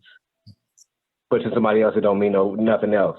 So they can say that shit out loud in a regular conversation, and the other person pick up on it, and then that's the catalyst. Or then the other person feels some type of way, or you just made a negative statement unbeknownst to nobody else, but the other person knows what it is. So elaborate with an example. So how can I say? Let's see. So say two people in a relationship, it's some in the house shit that happened. Only they know about it, and it's some in the house fucked up shit like let's say so dudes will get embarrassed. So most dudes get embarrassed if their wife say something about them eating ass. You feel me? Only them two know. Only them two know about it. Just an example. So this was on our live one time. So that was on our live. Yeah. I think that was. You feel me? Shit. So just as a random example, that's the only thing I can think about right now. Or just in that example. So they know about it, but he feels some type of lower way about it because he did it for her. You feel me? Or matter of fact, reverse it. She did it to him, and he feel real low about it. I don't like the way you did. I don't like the way you made me feel about that shit. But in public, she talking about eating ass and eating the man ass, but don't direct it to him. But he know what she talking about. You feel me? That he feeling all demeaning, and shit. You feel me? I mean, I know what the fuck you talking about. They may not know, but I know what you don't. She's subtweeting. And then everybody already thinking that guy because who else has she been around? Pretty much. Yeah. But does that include if she's doing it unintentionally? Like if the conversation gets steered toward that and she's just giving her opinion on it because that's what the people in the room talk about. But the dudes still get embarrassed inadvertently. Does that still count as toxic, or is that like subliminal? That's subliminal toxic. But like, doesn't subliminal have to still come with like an intent by the person that's putting out the subliminal message? Well, if she knows how that person, if she knows how he feels about it, and regardless, you don't have to have a comment, and you don't have to have an opinion in every conversation. Shut up. I mean, shut the fuck up. Say no comment. Better say you over here so you don't get fined. Pull a Marshall. You say something. You feel me? Like, I mean, that's in that situation. I don't know, but could be. But just as far as toxic relationships, I mean, the atypical one, like I've always said, in past episodes, I've been in one of the worst of the worst. And that was the atypical toxic relationship. But before I got to that level, it was subtle signs of toxicity that I was aware of, but I refused to acknowledge in myself. You feel me? So it was subtle signs before it got to the level of great toxicity where it was just killing both people, where at the beginning it was only killing me, to the point where it began to make me toxic too. Damn. To where it poisoned my system to the point that I was continuing to poison the other person and we were poisoning each other. So that type of toxic shit, that's the type of shit I'm talking about tonight. That where it not only poisons one person, but it poisons that person to the point where they become toxic as well as the other person. And when is enough? So as far as key signs in toxic relationships, like, I'm with you. You feel me? Like there's always early signs. Always. One of the earliest ones is like public ridicule, though. Yeah, definitely. Like when you're willing to even put me on Front Street in public. Gaslighting. Where you make me feel like everything that I see that is obviously you're actually doing to me, you try to make it seem like I'm crazy or like it's not really that. Yeah. Or like, or it's my fault that that's happening. Like that shit is definitely a sign. Overbearingness. Like being controlling, you mean? Or you mean like being overbearing to the point of being controlling and to the point of being extra needy and possessive. Okay, I want all of your time, not just my time, but like all of your time. All of it. I want it to be all about me, and I want to cut everybody up. To that is toxic because in any situation when a person wants to isolate you and alienate you from the rest of your life. Because in every situation, people, please believe and please remember this. Age-old saying, and everybody's heard me say it plenty times. In every situation, you used to did not know that person. Your life was perfectly fine before you met that person. So how much is your life going to change if you don't know that person again? That's real. That's a big factor. That's crazy. Those of you who are in toxic relationships, listen to that. Those of you who were in toxic relationships, you know that statement to be true. Yeah. You feel me? Now, your life has changed. Them toxic ones I was in before I met my wife, boy, I don't even think about them after. Like, I'd be so oblivious. It's like that. Exactly. It's like when I look back on that time, I see everything but that. So they tell you really ain't that pressed about people as much as you think you are in that moment. It's not enough to have to be toxic. Not at all. Because I mean, at the end of the day, with someone else's negative behavior can persuade your behavior to be just as negative or even more negative, they're having a negative effect on you. They're changing you for the worse. You should never want to be around no one. Sexual relationship, personal relationship, friendship. You should never want to be around anyone who changes yourself or your behavior for the worse. You should only want to be around people who bring out the best in you, make you better, challenge you to be better. No lies detected. Those are the best relationships. Those are the most long-lasting relationships. Those other ones, they can be long-lasting, but they're so long-lasting because they're damaging to the point that you don't know how to leave. All you see is that, and you learn to accept that, and you think that's the norm. And when you see other people, and you see other treatment, it's so amazing to you, but the other treatment is just regular, normal treatment. Say, for instance, somebody opening the door for you or holding the door for a female. Oh my God, you have the door. Yeah, I have the door for you. You welcome. Like, here you go. That's normal. That's what I was raised. That's what we were raised to do. Like, I don't know where you come from, but like people are amazed by that. I don't understand it, but hey, once again, you become used to such toxic behaviors, and it just becomes the norm. That when the true norm is shown, it's so amazing. Key signs. Now they're moving on from the key signs of toxic relationship. Wait a second, Face. Go ahead. I got one more for you. I don't know if it's really toxic but it kind of pisses me off. When you ask me a question, I answer it, and then you just cut me off before I can finish answering the question. That shit pisses me off. I would say that. Yeah. Conversation monopolization. Like, why you even ask me the question? It's a lack of respect on a certain level. But I mean, at the same instance, it depend on the person and what their normal surrounding is. They could already have learned to accept that behavior as toxic and give them a lack of respect in conversation, because that could be how they normally used to talking to people. You feel me? And people talk to them. So they may not know and understand to be toxic in the normal environment of positive relationships, because they become so used to how to converse like that. So, but continuing that without acknowledging it after you found out that is a problem for the person that you're talking to would be still toxic. Exactly. You feel me? Yeah. Exactly. Like, I was never. Now you're doing purposefully doing a known trigger for that person. Like the person that told you, like, hey, this is a problem for me. And now you're purposefully doing it. It's like you're poking at the bear. Like, purposely pressing buttons. You feel me? That's like the most toxic thing. Like, you know what irritates the person. You know what upsets the person. And you habitually do it on purpose just to get a reaction out of a person.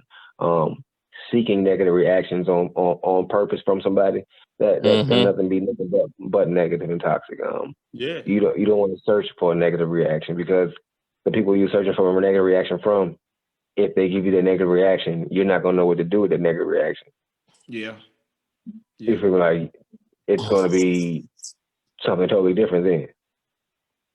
Like, there needs to be more positivity in the world, period. But when it comes to close-knit relationships, toxic shit needs to go out the fucking window. Now, there are short-term and long-term effects that they have on people are in toxic relationships, regardless of it's a toxic relationship that affects one or both people. The age-old saying, once again, I used to didn't know you, but if you leave, I won't know you again. But the effects that you may have on my psyche still may linger. You feel me? So I may not even think about you, but I still may remember the situation, or I remember a feeling I've had, or I built up a boundary because of actions and stuff that happened in this relationship.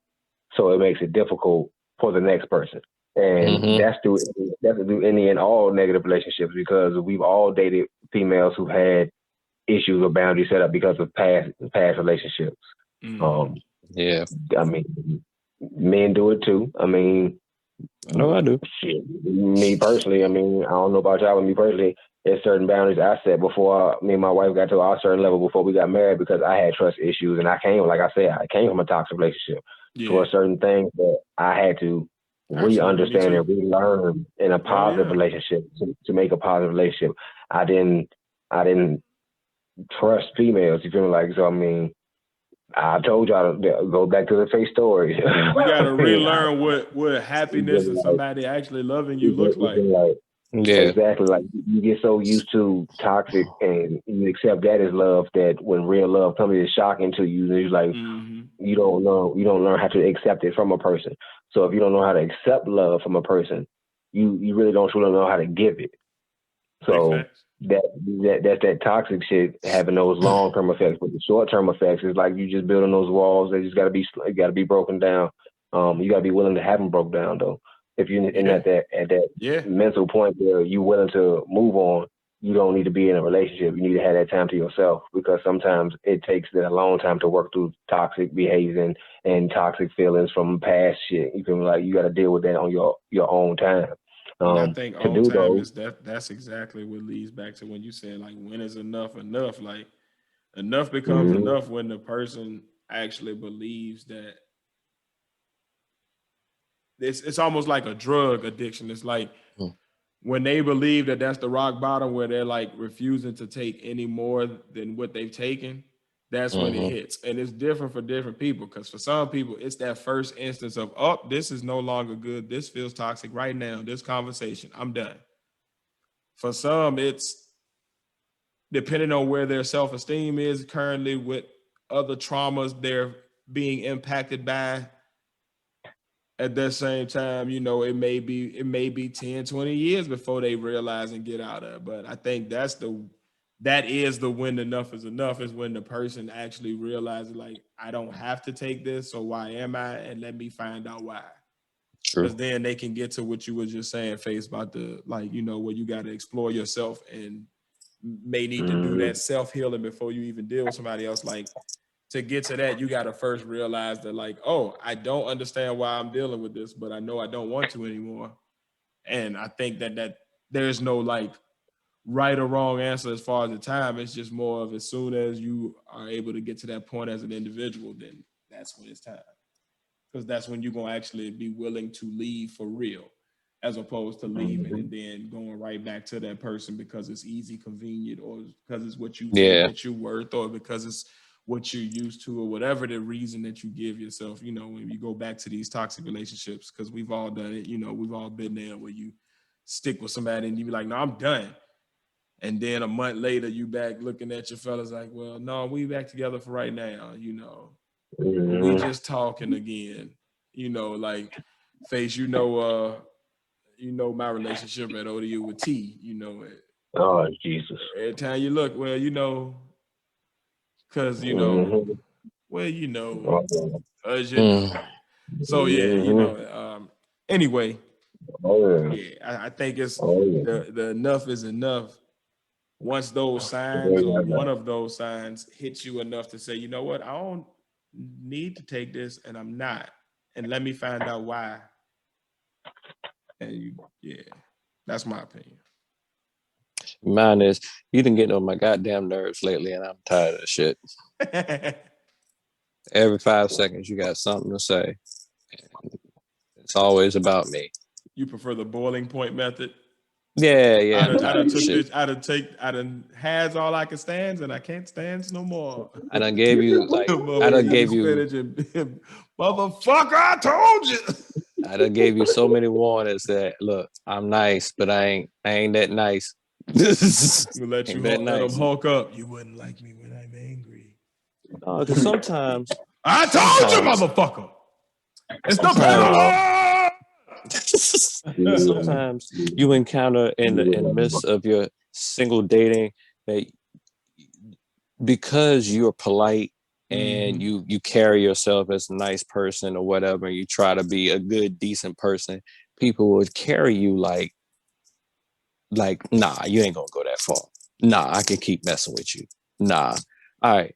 You got one or two third time. Now I got to teach you something. That's it. Because in my mind, I'm thinking I shouldn't have to say nothing. You should know off of common decency that you wouldn't want that to happen to you. Big fact. So why That's the fuck would you want to do that to me? That's I'm being nice to you. Yeah. Nah. Amen. You got hence why I've been single for the past. There you go. There you go. There you go. But no, man. Toxic relationships would be a case as to why. I understand. Trust me, I Toxic understand. relationships. No. If you're trying to get out of one, just leave. Please. You gotta love yourself enough. It won't get better. It won't get better. You got to love yourself enough to want more for yourself. Toxicity in a relationship is like mold. Once you see it, it's time to just get rid of that whole area because it ain't gonna go nowhere. It's gonna keep coming back and coming back and coming back and getting worse and growing and growing. So just get out. It's like kudzu. Just get out because it's gonna keep growing. It's gonna overtake the field. Run while you can.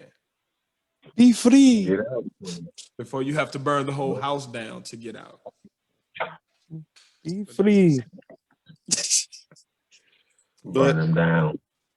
Yeah, man. Gotta be mature about it. Yeah, and that's a sad thing sometimes. Even though you want to go flying off the rails. No, you gotta be mature. You gotta be mature and handle the situation in a positive way. That's the only way to truly get out of a toxic relationship. Segue. Is to not counter the toxic behavior with more toxic behavior. You gotta kill it with kindness and leave with a smile. Indeed. You feel me?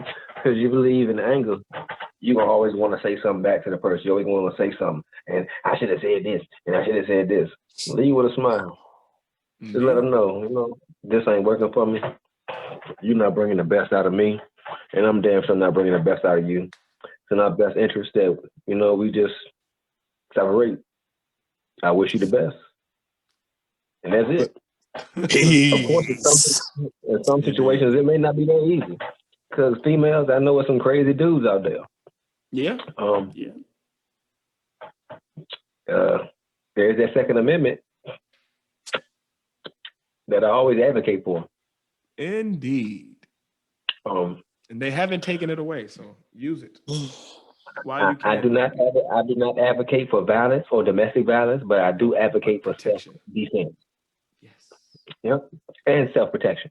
Yes. So don't stay in a toxic relationship and be scared of nobody on this earth. Don't be scared of no man. Don't be scared of no woman. Don't be scared of that person you're in a relationship with. Because at the end of the day, we all made of the same things. Love yourself enough to get more for yourself and want more for yourself. And don't be scared to be alone because there's billions of people on earth. You will never have to be alone. You can have other people in your life, and they don't have to be people that treat you fucked up. Cue the Michael Jackson song. Like you can extend that toxic relationship to anybody in your life. You don't have to have a toxic relationship with anybody in your life. You always have the exit clause to exit that relationship. There you go. Exit stage left, baby. Indeed. Big facts. Yep. And I exit quickly because I don't got time. And I'm going right back home and then watch the rest of my random cartoons and everything that I like to do. Because, with relationships, you have to be mature. But with cartoons, you don't have to be. You can be immature as shit. So that gets me into my next topic. Because Faith brought it up last week. the top cartoons we brought up on. Yes, great topic. I enjoyed that very much. But as you get older, you start, digging into more mature topics or whatever. Mm-hmm. And over the years, there's been more mature cartoons or whatever. So I have like a top 10, couple of honorable mentions of the top adult cartoons. Not hentai people. Not hentai. Not that shit on Pornhub. I'm talking about just what is hentai? You don't want to know, Tiz. It's scary. It's another one of those communities like pegging, huh? Pegging. Weirdo. Okay. Kind of close to furries. Got it. All right. Yeah. So not hentai guy, just adult cartoons with adult mature themes along with it. Respect. So at number 10, because this is a new one or whatever, I put Invincible. I had brought it up on a Good and Fuckery like last week or whatever. And I don't know, Face, if you were there, but if y'all want to see something animated and you want to mature topics and stuff like that, and you want to see how Superman would be if he probably was an asshole, Invincible is a good one. I'm not going to say any more to it because I don't want to spoil it. It just came out and it's on Amazon Prime, so y'all can watch it anytime you want. So my second one, I don't know if y'all remember this, but on USA, they had this cartoon called Duckman. And yeah, he had a skinny head and the big glasses or whatever. I remember that. In Private Eye or whatever. Yeah. And then he had that family. I think his wife passed, and he was living with his sister-in-law and his son.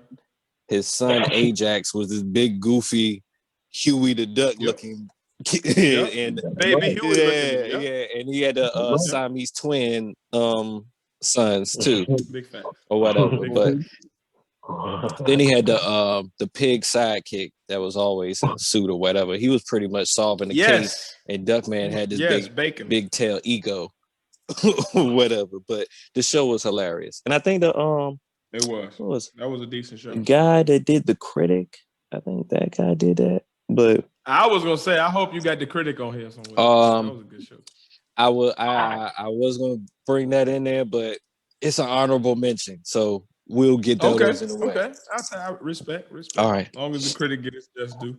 All right, so that Duckman's number 9, Invincible's number 10, number 3. And some people was going to be like, "Why is?" Oh, what? Huh? Well, number 3, 9, number 10, number 3. What kind of count? On my list is kind of like numbers work. On my list is backwards or whatever. So I gotta. So this one will be number 8. All right. So number 10. Number 10 is Invincible. Number 9 is Duckman. Number 3 is Family Guy. And some people are going to be like, "Dang, that's real low on the list," but I don't know. I feel like Family Guy hasn't been. Number 3 ain't that low. That's pretty high. No. This is number 8. What? Number 8 on the list. Oh, okay. I'm like, my bad. All right. So let's start from the beginning. Number 10 is Invincible. Number 9 is Duckman. And number 8 is Family Guy. Family Guy. That is low as hell for Family Guy, though. Yeah. Now, mind you, I love Family Guy. It's hilarious. It's an award-winning show or whatever. I'm anxious to see what you have above this. Or whatever, but it's just a lot of these shows came before Family Guy, so I like them for it. That's pretty much primarily the reason or whatever. Okay. Whatever. So after 8, there's 7. 7 is the Venture Brothers. If you're familiar with Adult Swim, I know what you're talking about. Yeah. Venture Brothers is actually a play on one of my favorite cartoons of all time, Johnny Quest. Is that what's going on? I've seen it. Like, you've seen it, but you never watched it. Like, never watched it. If you watch all the way through the seasons or whatever, it's like, all right, the first season it's just jokes. It's just wild episodes or whatever. The second season builds off of the first season. So it kind of like do some world building around like all the stuff that happened in the first season, and they do the same thing for each season after that. But I don't know. It's a lot of, it's just hilarious to me. Okay. Just Okay. they got these wacky random adventures. They got this like, it's like a satire on like how the world, I would say, because it's canceled now. So like the world was at the time pretty much, or kind of like how it is now. Secret societies, all this other stuff, and how like goofy supervillains really are, pretty much. But it all based around Johnny Quest or whatever, because Brock Sampson is pretty much Race Bannon, but with adult jokes. Yeah, I've never watched the show. Watch it I've again. just seen like the little commercials for it and stuff on Adult Swim. Like I've never actually watched it. This show is hilarious. Talk about these characters, you're gonna lose me there. Yeah, I'm not even gonna lie to you. But when you watch the show, if you watch the show ever again, and I mean, it's like I would say, if you get tired of watching Family Guy all the time or whatever, I said it. I did. I messed up. I know I messed up. But if you get tired of watching Family Guy all the time, you done seen the episodes twice or whatever. Family Guy? Yeah, by mistake. It's bad. Hey, Family Guy. Beg your pardon. That might be a Freudian slip, because I be thinking Family Guy is gay a lot of times. Oh, okay. I was about to be like, what kind of Freudian slip? What you about to? Hey, It man, might be like you gotta put that shit on the docket if you about to come That's out why I the had to closet or say some it. shit, man. That's a very special episode right there. What the fuck? That would never be on the docket. All right, just let us know first. Don't just throw that out there casually on us. We think we talking about cartoons. He gets me every episode. Like, No. I've been And I wouldn't do it. tell y'all, hey, no, player. No, respect man. to everybody, but I'm not ready for that info. Respect to everybody. That's not coming on the docket anytime soon. But blessings. But yeah, Family Guy got a lot of suspect jokes in it. But they do. Venture Brothers, if it's in that same vein, the same feel as Family Guy or whatever. So, and it's kind of a joke on Johnny Quest. So there you go. Pretty much. All right. So, and 9, 8, 7. We are at 6, and 6 would be Spawn, the HBO. Okay. Spawn, HBO. It's just, I forgot all about that. Damn, that's a throwback. So HBO Max, and I watched it again. I'm like, even for this day, it is still kind of like risque. Yeah. I can rock with that. Okay. Spawn. I can see why you say that. Mm-hmm. And I know you love Spawn, so I understand. Yeah. So number 5, Eon Flux. Okay. Eon Flux. Mostly because of the cyberpunk space futuristic. I remember you was hyped about that last week, so I can see vibe. That. Yeah, so you keeping it consistent. Yeah. You keeping it consistent. Right under that, I think we had 4, and that would be the Boondocks. Okay. There you go. The Boondocks. Okay. The Boondocks is at 4. We all know why the Boondocks is at 4. Now we're talking. Yeah. Now we all know. Slickback. Yep. Now, an honorable mention that I feel like is in the same vein as Boondocks is Black Dynamite. I've never watched that one either.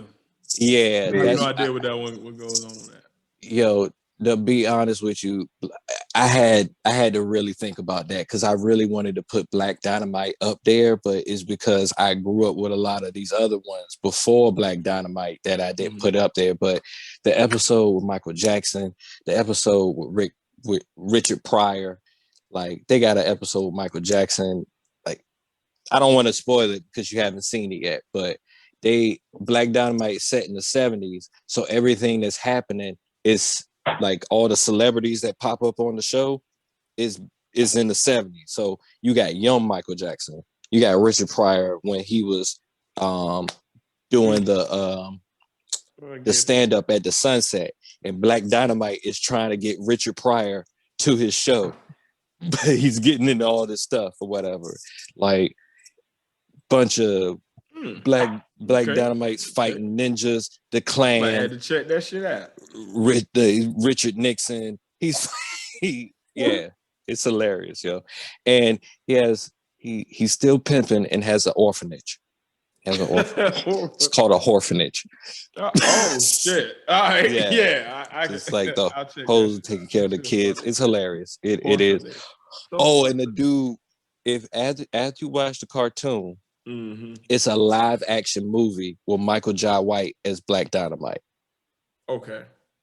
And it's like a straight up black exploitation. You'll love that joke. Face, I really feel like you would like that movie yourself. Oh, yeah, I've seen parts. Yeah, I think it is.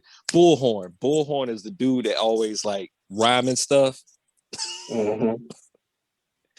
Just watch it, Tiz. It's great. Like Dynamite is great. I might have to put. Bro. We're gonna make him a number 11 on the list. Okay.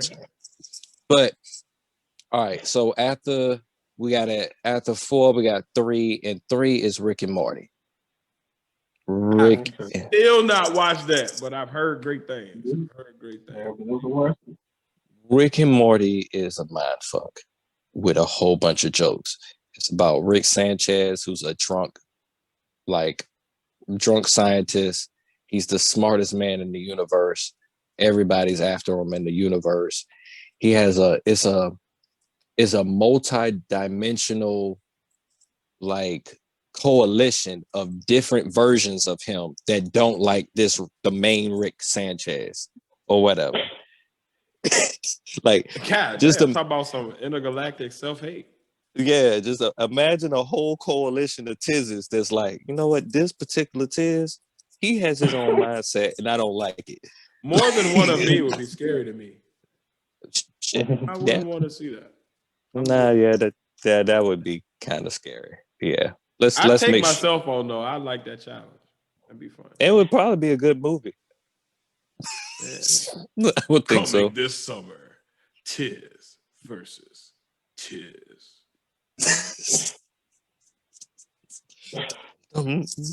But it's it's kind of a play on Back to the Future. Morty is kind of like Morty. That's what I always thought the characters looked like from what I've seen. Yeah. The inspiration was from them, like with Rick being like Doc, but like a more apathetic version. Like he don't give a fuck about shit. He thinks everything is trivial, everything is stupid because he done figured everything out in the universe. And let's just go on these crazy adventures because I'm drunk and I invented some shit. Pretty much. But the show is great. It's awesome. I think Rick is a Capricorn on the low. The way he acts. For real. Respect. All right. Number 2 is a classic, and it's The Simpsons. Just because it's The Simpsons. Okay. Because if you think about it, that's like one of the first adult cartoons. Period. One of the first. This like, and then just the run. Like, think about how long Bart should be our age by now. Like, The Simpsons has been going on since we were in elementary school, almost middle school. No, elementary school, pretty much. It's like 30, 40 years of episodes. It's like the longest reigning episodic series, pretty much. And like I still have like episodes in my mind that I can remember, that I have like memories on. Like when Bart got sick of Nelson picking on him or whatever, he made a whole war with water balloons, and like the whole town was like going after Nelson and his gang or whatever. I was like, you know what? Bart is a G for that. He had this old veteran making out a plan and stuff. Like, they were using old World War II plans to get Nelson and bombard him with water balloons. I was like, yo, Bart, go Bart. All right. Okay. So my number 1, because I feel like this is the one that started it off, and I grew up with this cartoon, is the Flintstones. Somebody's like, how is that an adult cartoon? And I it's like never looked at it like that, but all right. when cartoons first came out, they weren't for kids. They were for adults. You have like this episode where the Flintstones is like promoting cigarettes. You see like Fred and Barney in a black and white commercial. You can look it up on YouTube. Like nothing is sweeter than the sweet smell of Larney's cigarettes. I don't know if that's the name of it, but that's the what he was doing or whatever. And then if you really look at the Flintstones, like the stuff that they went through, that's like adult situations. Like if Fred get fired, these you know what I'm Those saying? married couples were swingers. Those two couples were swingers. There's a theory. I hadn't put it like that, but all right, I can see where you're going there. And I mean, it was too damn close. They could walk in and out of each other's houses like it ain't shit. That's more than friendship.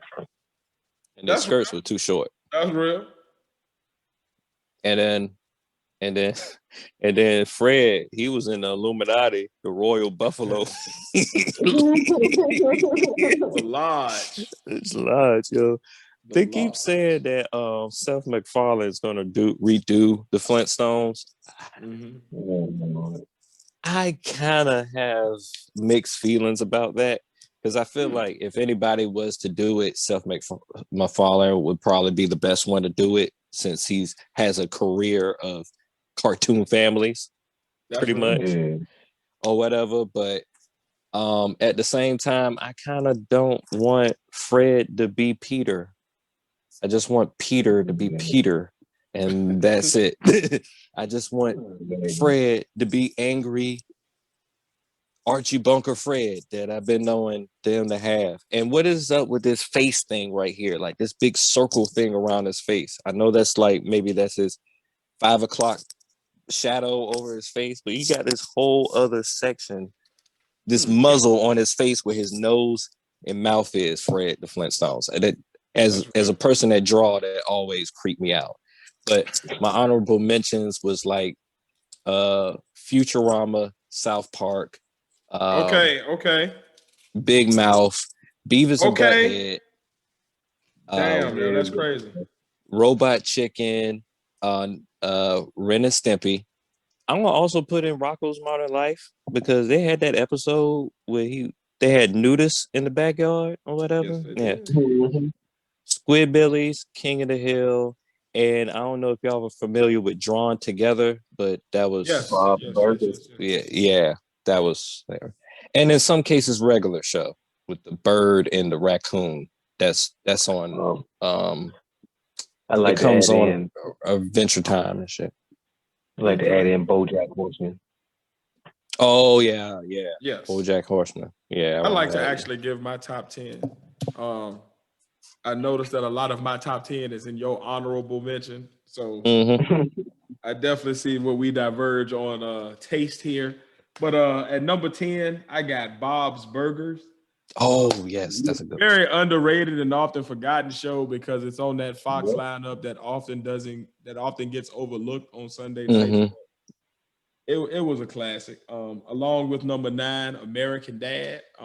Oh yeah, that show is hilarious, yo. It's like I don't know. It is hilarious to me. For some reason, it's like on that goofy humor. So if you like that goofy shit, like I do, that CeeLo, you know what I mean? That's a different type of goofy shit, and I enjoy it. That CeeLo hot tub episode was hilarious. Yes. At number 8, I got a throwback. A lot of people don't really look at this. I don't know if they look at it as an adult show or not, but The Tick. Cartoon, the big swole superhero that was always fucking up. It had the little dude with him that had the little flight pack. Arthur. Yes. He was a moth. Yeah. Good times. Deflator Mouse was my dude. He ain't never did shit, but he was just hilarious. He was a good character. He was. And that show was one of them sleeper hilarious. Like if you're up late at night one day, just go find that show on whatever it's on now, whatever streaming service, and just catch an episode. It's a good time. When you in that sleepy phase where you just willing to giggle, that shit will have you fucking guffawing and shit. They got a live action version too with a dude dressed up as the Tick. I don't look him. No. Yeah, I just wanted to warn people out there. That's not what we're talking about. Yeah, no. Talking about cartoons here, people. At number 7, we already talked about it. The Critic. One of the first adult cartoons I watched as a kid. Because I would be up late in my room sneaking to watch TV, and it would be pretty much all that's on. Because back then, when the cable went out, you didn't have but 3 channels, so it was like it was on. So I would watch it. Yeah, probably didn't get none of the jokes till I became an adult, but it was definitely enjoyable. Number 6. Wait, remember the dude on the Critic, the African guy that always would laugh and stuff?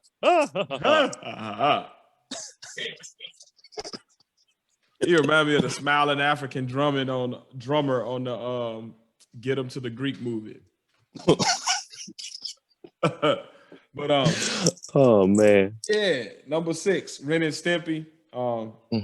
Just classic gross out humor. They were like, I got into Ren and Stimpy around the same time when, like, if y'all remember, the internet was just popping off, and like it was kind of like people were sharing shock value shit, and Jerry Springer was bringing it up. Like, it was like that time in the 90s where, like, how crazy can it get? And it was just crazy, like, how graphic that cartoon would get sometimes. So I think that was like the shock value. Like, I think that's why I liked it. It was just like powdered toast. Oh, they just got this on Nickelodeon. All right, it's different.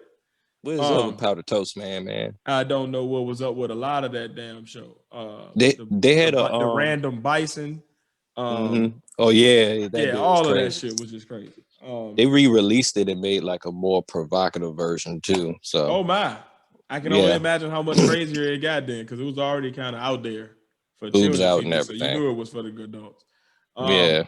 Number 5, y'all put me up on this, and that's Big Mouth. I just got on that this year, but that is a very good and well-written cartoon. Like, I know people, I know the critics probably don't agree, and there's probably people out there like, oh, this is bullshit, but I actually think it's a very good take and a cool, funny representation of like what people go through during puberty and some of the hilarious shit that men and women deal with during that time. So I like it. Big Mouth. Yo. I told you. Yeah, you did. You put me on. First time I heard about Big Mouth, I was at work when we was in the office pre-COVID, right? And I was on the phone with somebody, and they said something out with, I don't know, something crazy about sex up there, and I was like, holy shit! And my customer heard it up there. It's like, what are y'all watching? I was like, oh, what the heck is this? I had to mute it right quick. I was like, what is this show? And I was like, oh man, let me watch this show. Fired over the shit. You know it ain't even the one that turned to it. But yeah, Big Mouth, good show. If you haven't got on it, get on it now. It's on Netflix. This next one, man, it's a throwback, but it's often, I don't know if people always think of it as an adult show, but I thought it was, because if you are a kid, a lot of the jokes gonna go like right past you and you're not gonna catch them. And it's the PJs. Oh yeah, classic late 90s, early 2000s cartoon, the PJs. Good show.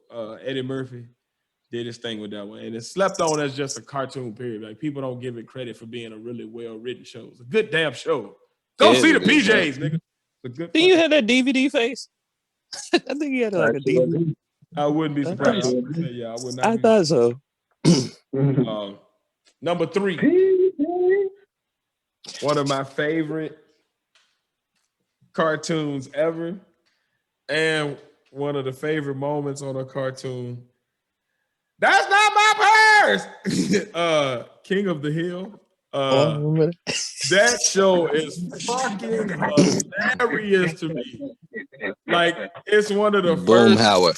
Like, I've seen a lot of cartoons, but because cartoons are not real, it suspends some of the hilarity to me. So King of the Hill is one of the first cartoons that I laughed out loud at. Like, I was like crying laughing at this fucking shit. So King of the Hill. You know what's crazy? Yeah. You know what's crazy about that show? What the hell, Bobby? What the hell? It's a spinoff of Beavis and Butthead. Yes, I know that. That's just, Like Judge. But you can watch it on your own, not even think about Beavis and Butthead, and then one day you're watching Beavis and Butthead, and like, what the hell, Hank Hill? Hank Hill. Oh, and I should have said before Daria he got too. himself stable, because he used to look strung out on Butthead. But Bobby. But yes, number 2 ushered in a new way of Black voices being heard on TV that hadn't been heard and was much needed in the void left after the Chappelle Show, and that's Boondocks. Yes. Chappelle Show, I feel like it started in like this new awakening in comedy, especially Black comedy, where it was like more socially conscious, but it was funny as fuck. But it was like, hey man, like we gotta come on now, look at what we doing. And I feel like Chappelle set it up, and then in that void when there was nothing there to fill it, Boondocks came in and hammered them points home in a new format. And Boondocks Stink meter. Yes, it's revolutionary, and the quotables and moments from that show, even though it's been years since they've been on air, it resonates to this day. Where like anybody you know, if you've seen the show, you have a quotable that you love from that show, and it's so many of them. But yeah. Oh, yo, Face. Remember when we had the game? Game, and every time we would do a drop kick, we would call it the stink meter. Oh yeah. Shit out your ass. Stink meter. Damn niggas. Don't trust them. Fuck you, nigga. Then he had the episode with we had the gang from Sanford and Son and JJ Dynamite. They went in on nigga. that. Nigga, Esther was that bitch. Again, Bushido. I mean, I don't mean to call her a bitch, is what I mean. She probably would have called herself that, but she was a beast. Bushido Brown was a beast. Rest in peace. But yeah, and then number 1 for me is probably the first socially aware cartoon that I ever watched, and it's kind of like one of the cartoons that made me go down a lot of the rabbit holes that have awoken me to a lot of the like information that I'm into now or shit that I'm into now, and it's South Park. Them 4 little white boys probably woke me up a lot more than a lot of other shit out there, especially in the early 2000s, because at that point I was what Loaded Lux would call a lost nigga. I was out there. Yeah. So but South Park, for some reason, like I'm into comedy.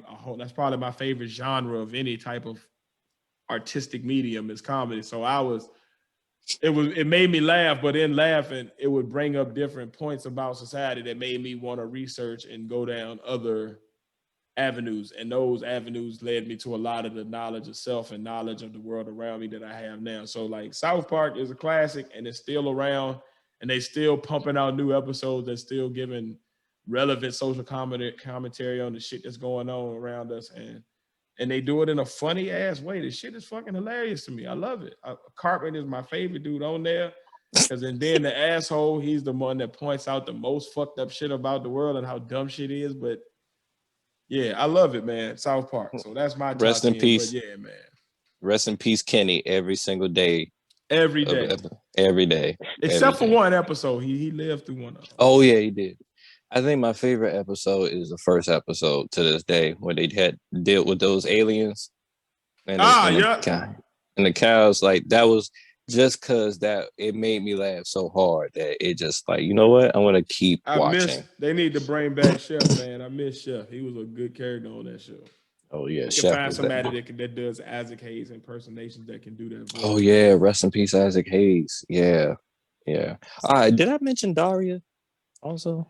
You did not, but I'm down with it. That was a classic too. MTV had a run where they try to pull out like adult cartoons. I think they had one. I used to like that show where the dude had that big ass head and he had like an alien that lived inside there, a little monster or some shit that lived in his head.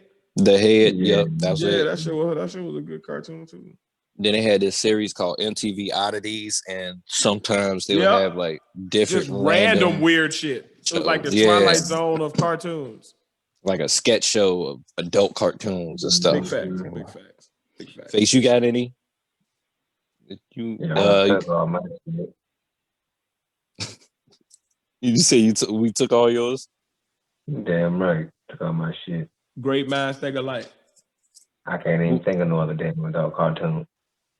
Right on. So if we brought it down to top 3 that your first 3 or 5 that you would go to, what would they? Big Mouth would be number 3. Okay. Boondocks would be number 2. Okay. True. Yeah, we in there. And that's why he my brother. Bob's Burgers is my number 1. Oh, true. Oh, Bob. True. I watch Bob figured out what Burgers that meat is made out of. Yeah. Pause. That's what I mean. I'm pretty sure he's killing people, and I'm pretty sure he's a cannibal. No, true. Me and the kids watch that shit all the damn time. I'm serious. Like what? Well, crazy is that the youngest is. I would think so. Some ain't right. Some ain't right. Some ain't right. They got some fuckery going on in that kitchen. But yeah, right. Gotta have some fuckery. Yeah. And since we bringing up fuckery, time for the good in the fuckery. Let's go. Let's go. Let's bring it home, baby. Oh man. So good in the fuckery for episode 26. Which started Damn, off, say that one more time. Episode 26, motherfuckers. Episode 26. Jesus, man. 6. So what started off the fuckery for this list this week was Floyd versus Logan Paul. And that little Oh skirmish. man. Got your hat. Got your hat.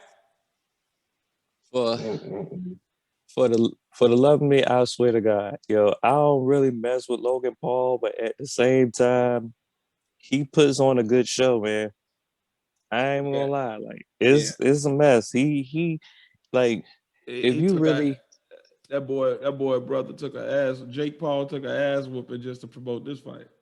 Yo, like I would say, yo, if you look at it, the status of just Floyd Mayweather and Logan Paul, and just look at it, I was like, all right, Floyd's about to fight some random dude, pretty much. If you just look at it like that, but it's just the simple fact of his personality makes you want to see the fight.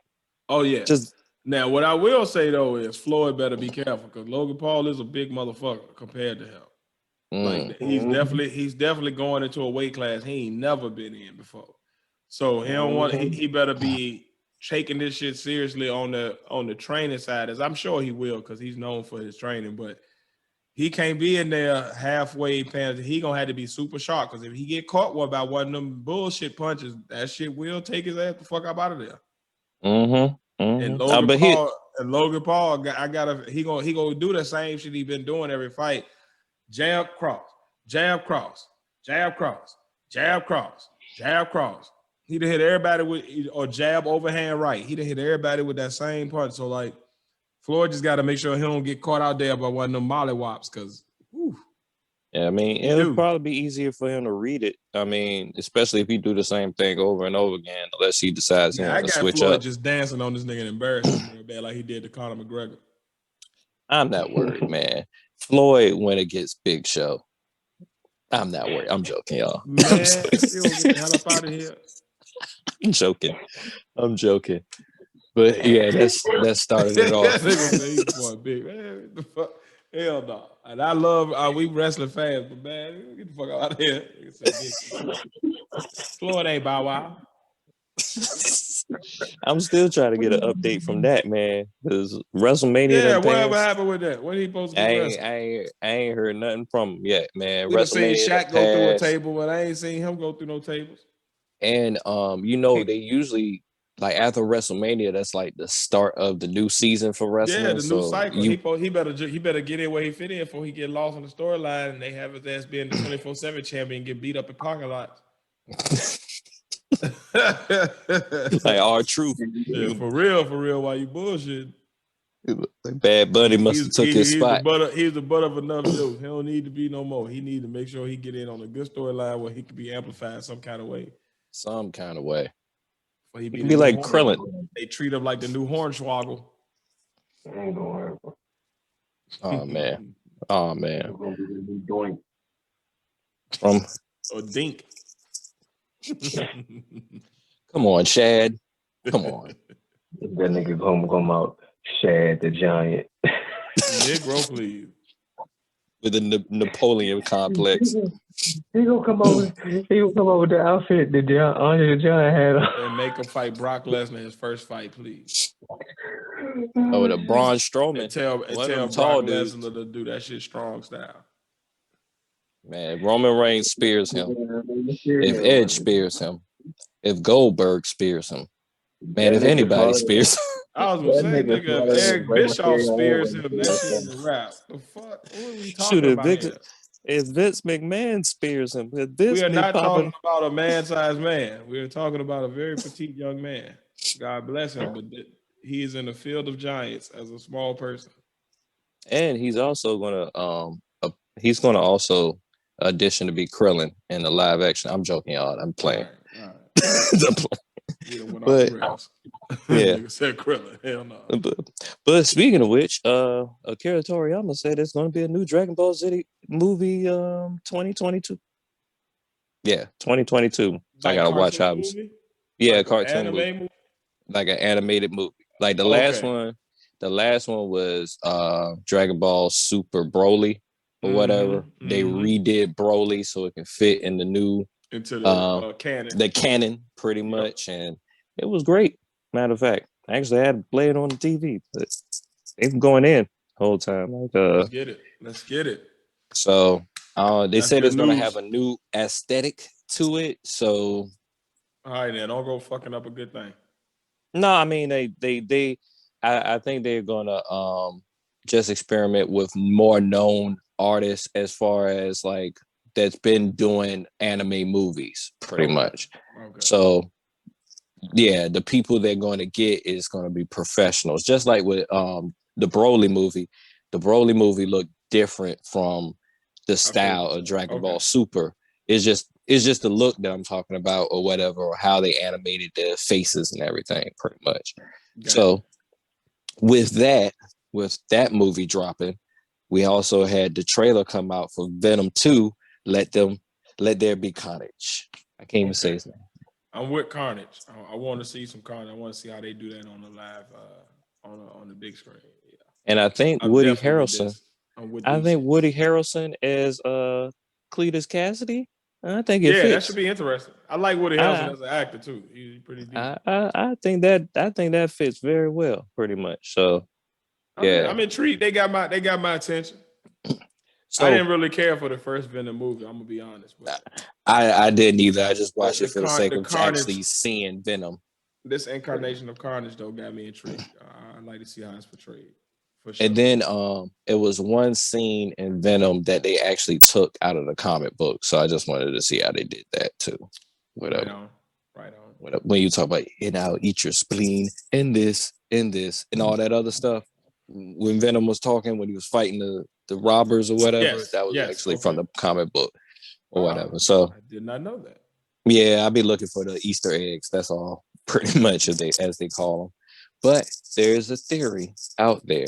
Now, remember I brought up the whole King in Black, pretty much. Yes. That now I feel like this is a reach because they say "Let there be carnage" sounds more biblical, and Cletus Cassidy has no concept of God. He feels like, if you're familiar with his character, he feels like killing people is actually freeing people from life. Like life is the bad thing and death is the release or whatever.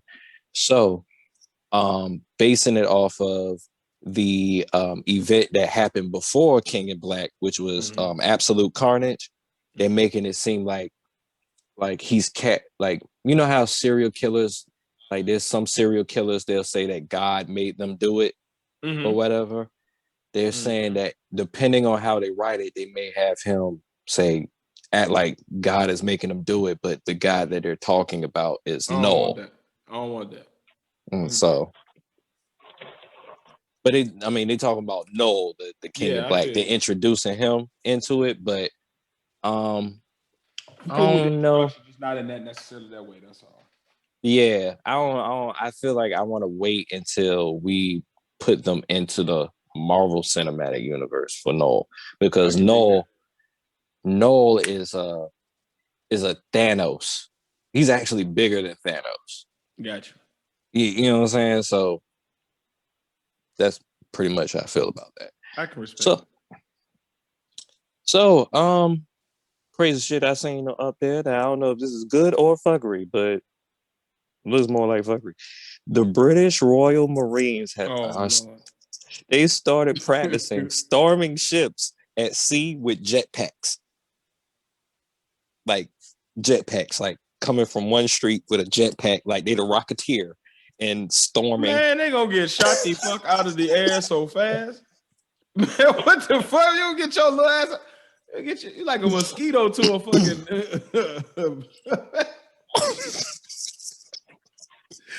Hey, yo, I don't mean no harm, man, but the human race, we be having too much technology at our disposal, man. Like, we be just these niggas just want to ride jetpacks. See what happens. Get your little ass out of here.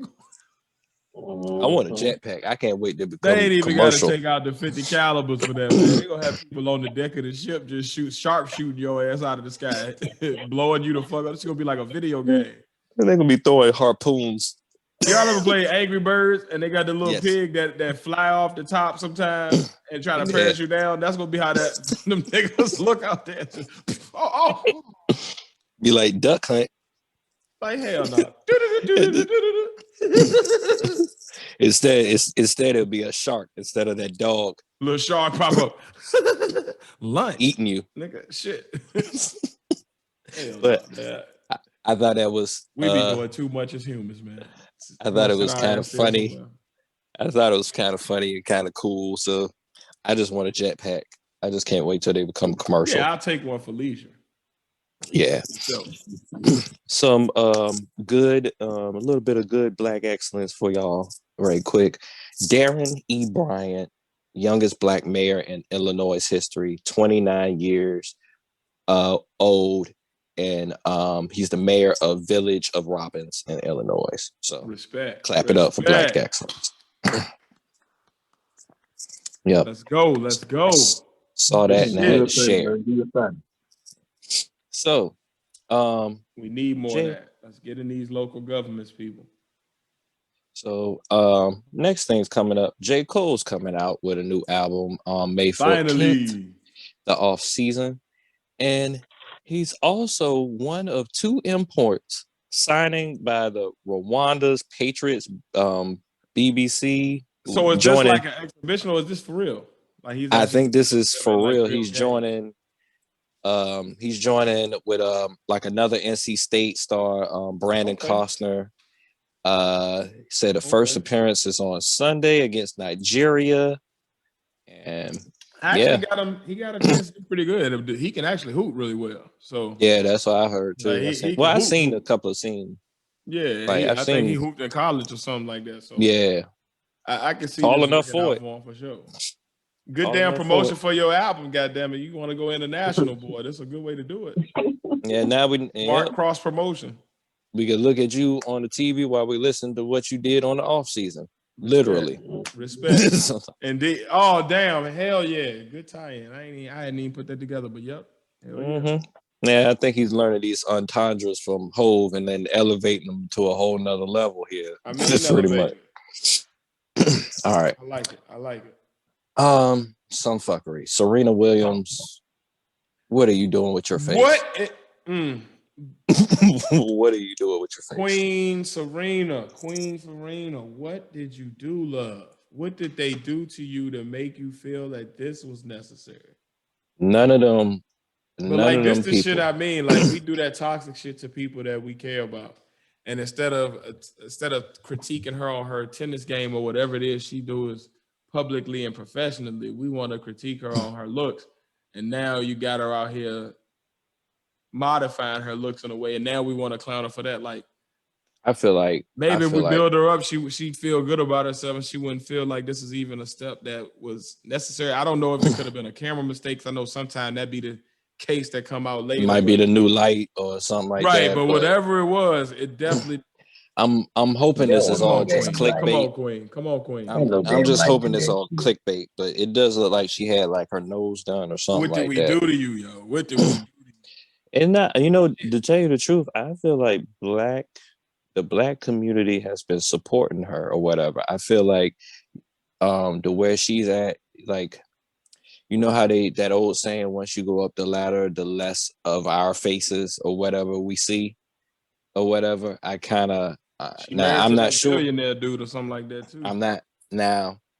This is just a theory. I'm not around them or whatever, and I don't mean to offend nobody, but I feel like she's around them people or whatever, and they're nitpicking at things, so she might feel the eyes on her all the time or whatever. Pretty much. She's an Amazon woman, and and I really hope it ain't those fat ugly Karens that's telling her that she looked like a man or whatever, with the 3,000 chins under their necks or whatever, looking like Jabba the Hutt. Not by the hairs of your chinny chins. More chins Which than one? a Chinese phone book. Which one, girl, have more chins than the hairs on my chin? So, yeah, man. Well, I wish her the best and prayers and everything, and I hope everything's cool with her. Love yourself again, Queen. You are beautiful, and you more than enough, man. Don't let them people do that to you. From loving yourself to loving yourself too much. Will Smith, nobody is trying to see all that. Will Smith. Will Smith took a picture of his quarantine body. And by that, I mean he's in a robe and some drawers with his stomach out, pretty much. I'm good on it. Yeah, I'm good on it too. And it became a challenge. And we just putting dad bodies out there. I wish they had told me that last year before I got myself into shape. Now I ain't damn. It's like I could have caught that train. I had some man boobage I could have shown last year. That's all right, man. I had to add like a couple of more IG models. We were just out here dad bodying it up. I ain't down for that challenge because I had to add a couple of more IG models to deflect all the random celebrities that want to do the Will Smith challenge or whatever. Oh, man. So we're going to add a couple more twerkers to just get this out of my algorithm.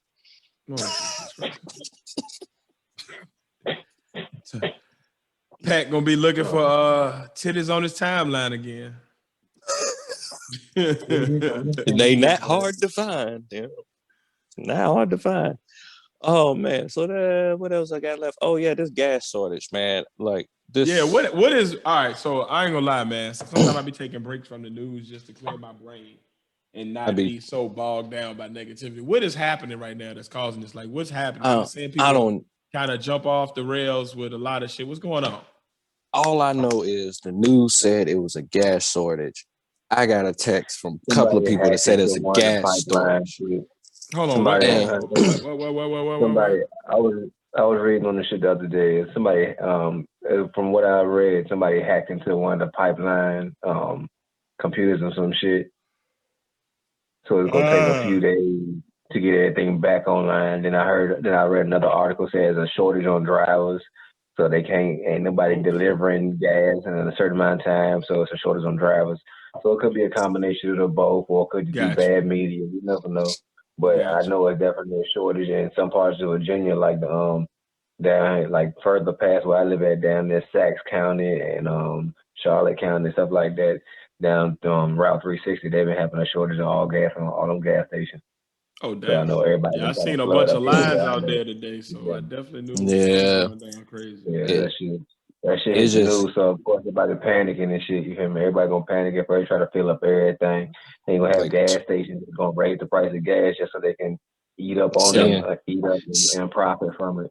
But I mean, seeing people with stacks of the red canisters or whatever, and they pick up trucks. I seen one that they had a whole trailer, like a container as big as a trailer, filling that joint up or whatever. So like, and I have noticed or whatever that the gas prices kind of been going up since a certain someone been in office, and feeling some type of way about that.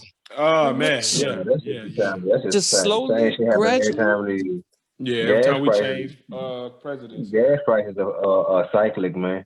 Mm-hmm. Everybody just get caught up on who in the office. Like if you pay attention to every couple of years around the same time of year, or every year around the same time of Yep, year, gas prices yep. fluctuate in the same type of way. You feel me? Mm-hmm.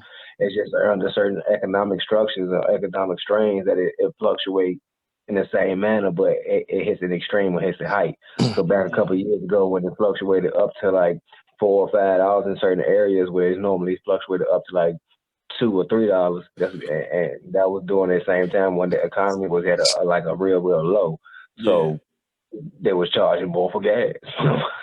Mm-hmm. But yeah, it's yeah. the same type of fluctuation because it's all cyclic. You know, so. That's real.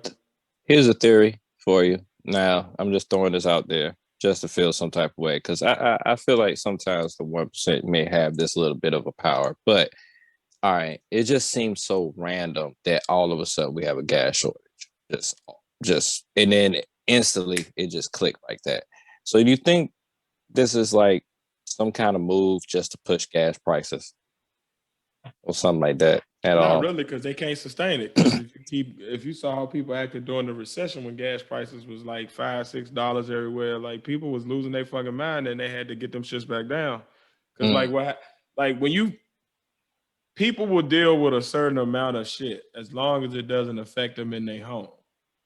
But some like gas prices affect so many people homes in so Yes. many different ways that people won't stand for that. So I don't see it being that. I think it's more what Faye said. It probably is just some cyclical shit. But if something happened to the shit and it is like a temporary thing, then that make a lot of sense too. So I think I don't think it's no conspiracy on this one. I think it's just some bullshit that's going on with the economy or with the gas industry specifically, and they fixing it. I hope, but you know, I you hope so know too. with the country. I will always leave that disclaimer there. You never know with America. I can never put nothing past America. So Yeah, it's just I don't know. I feel like you know how they be doing with the stocks and stuff like that or whatever, just throwing shit out of balance so they can get the money out of people, and and then that's once possible. It could be like a short sale type thing where they're trying to get mm, people to go crazy real quick so they can get a quick profit mm-hmm. and then make money off of the rebound when it goes back down as well somehow. But I wouldn't put it past it. But I don't know that to be true. I don't have no evidence that points me in that direction in this case. I But I also don't am very new to what's going on because I just saw the lines out there today. It was like, oh shit, some popping, huh? see. That's what just led me to that because it just seems like it was. This is how we're going to start our morning gas shortage. Like Yeah. somebody pressed the button and said, "Hey, we're going to do this or whatever." But yeah, just had an idea throwing it out. I don't got any real evidence behind it or whatever, but it's Yep. just seeing how basically how capitalism has been used before in general. I just feel like it wouldn't be nothing for them to like just, hey, let's press the button right quick, In the see if we words can of get Kevin cash out. Garnett after he won his first and only championship, anything is possible. So yeah, anything is possible, champ. I definitely believe in that wholeheartedly.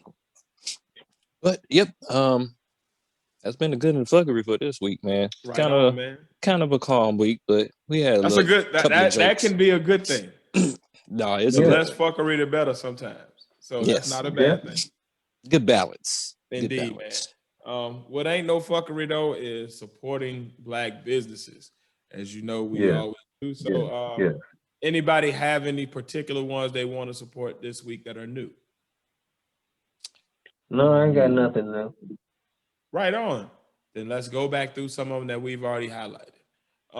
Okay. I'll bring Definitely it back holler to at Marley's Malls. oh yeah, Definitely Marley holler at Small. Marley's Definitely holler Malls. at him. Keep your Definitely holler at health him. right. Um, yeah. Go ahead. What would you about to say, Face? I ain't mean to cut you off. You can definitely go to Facebook and look up Baby Boys Bulls if you're looking for any of your American Bully needs or American Bully kennel needs or breeding needs. Baby Boys Bulls On Facebook, that's Lucas Oliver, Baby Boys Bulls. Right on. Pat, were you about to say something before I? Oh, I was just putting up the Marley's Moss little emblem right here. I got when I got my moss or whatever. And then I got friend on Facebook. She has the Sistering Soul Care Company. I'm probably butchering that name, but SISTRENSOL care.com or whatever. And they sell like your body lotions and island there's a guy one called Island Love, just facial stuff and stuff like that. Whatever. Another one I want to throw back to is Eshe Apparel.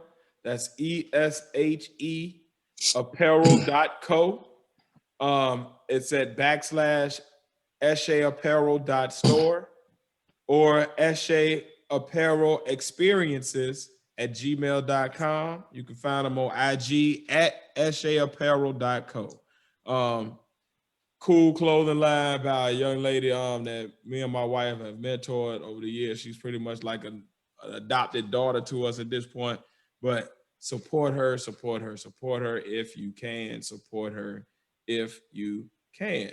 I got another one. Exalt Recordings and the Matriarch Gallery. That's on North Mallory in Hampton. If you go ahead, lace a track, get yourself tattooed. And they also rent out that place for events. If you event coordinator, I know they do like videos and stuff like that too, pretty much. And also Concrete Comics, because the colorist for concretecomics.com, he's also coloring my book. So nice. Jeremy Leslie, whatever, he got a comic book called Absolver. So yeah, Concrete Comics, they're cool with me, man. Jermel Leslie, he got the Absolver comic book and he's doing the coloring for my comic book. So just wanted to shout them out. Nice. Another one I wanted to throw back to, well, not throw back to, but kind of put out there as a new one, is a company called Juiced Up. If you're in the Atlanta area and you are into juices, natural smoothies, etc.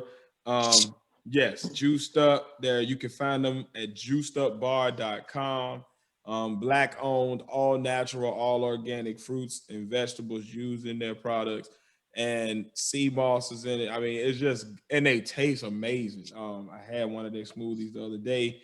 I had the all berry one, and it is slamming. So please hit them up, juicedupbar.com, juicedupbar.com, juiced up, all natural fruits, veggies. And also, if you were in the Atlanta area and you want to get your hair done, a throwback to one we already highlighted before, but we'll throw them out there again, the Nicole Experience LLC. They do hair extensions, natural hair care service. They got a 4.9, damn near 5-star rating on Facebook. But if you need your hair done, whatever kind of hair you got, take it on in there to them. You can find them at 3747 Main Street in College Park, Georgia. Hit them up at 470-384-9345, and they can be found online on Facebook by typing in the Nicole. Nicole is spelled Nichole Experience. But yeah, man, y'all got any more? That's all I could think of for right now. Bet. But yeah, man, these are just some Black businesses that you can support if you're looking to put money back into our community. If you got some that you want to highlight or that you know that should be highlighted and they're doing good work, so they providing good services and goods out here in our community, please email them to us at the Podnas Podcast at gmail.com. Direct message them to us on Facebook, Twitter, or Instagram, or just put them in the comments below. And, we'll check them out. And if they look credible, we will put them on here, man. But we got to support our people.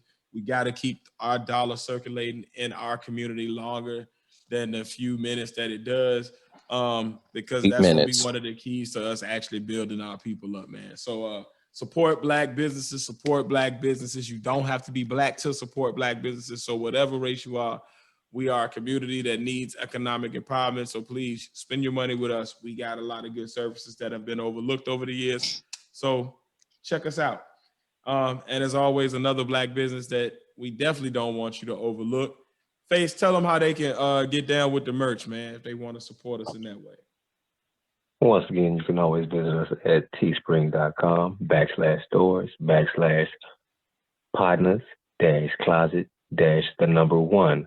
Once again, that's teespring.com/stores/Podnas, spelled PODNAS-closet, which is spelled CLOSET-1. Come get your apparel, your phone accessories, your bags, your kids' apparel, your socks, your pants, Mask. Yes. face masks. You still need those. Vaccine coming out, but everybody ain't getting it. Still got to protect yourself. Face masks.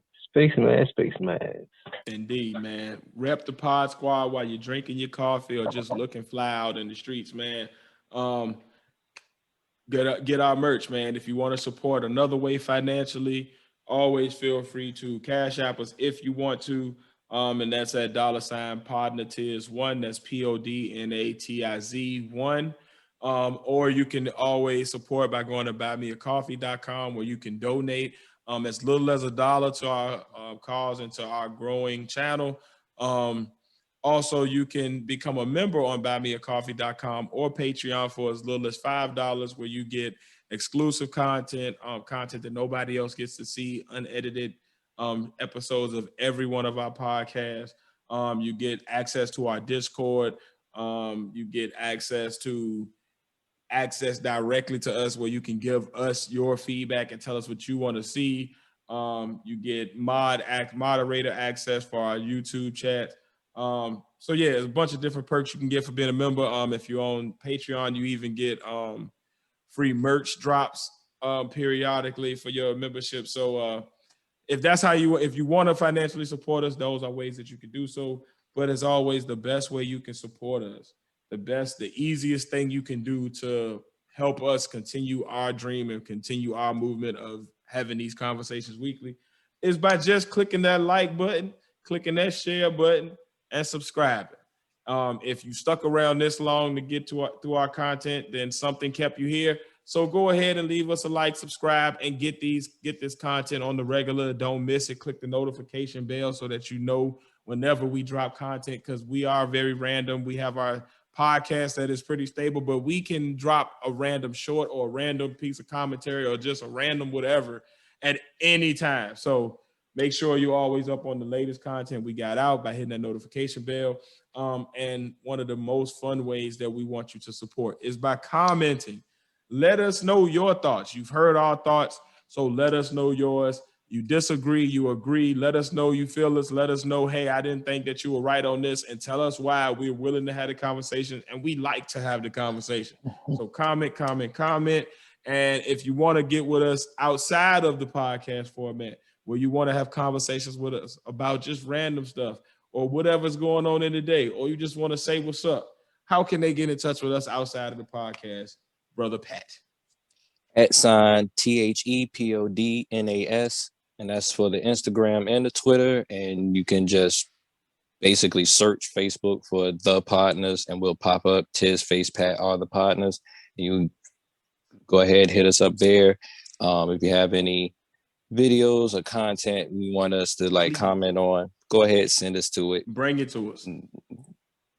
Yes, go ahead. Just and then we'll go from there pretty much. Yep. Big facts. And as always, if all that we have just said to you is just too much for you to remember, no problem. Remember one thing, thepodnas.com, where you can get access to all of our lives, all of our latest content, all of our merchandise sites, all of the ways you can support financially. Everything is in a one-stop shop on thepodnas.com, and we are Googleable. So if you just Google the Podnas, you'll find a way to get in touch with us and have conversations. So as always, man, I am 1/3 of the Podnas. It's your boy Tiz, and I'm along with two brothers. The other third of the Podnas, the Padawan here, along with The final third, you know, it's your boy facing the place and about to step out of this place. Peace out, my people. We shall see you next week, or later on this week for our live show. Coming at you on a new day, so look out for us on Thursday. We're planning on going live on Thursday, so we'll see you then Thursday with some more non-sensory fuckery and our opinions on a bunch of shit that nobody asked us. We'll see you on Thursday for you didn't ask us, or see you around in these YouTube and Instagram, Twitter, and Facebook streets. Peace out, y'all. See y'all next time, man. Peace. Peace.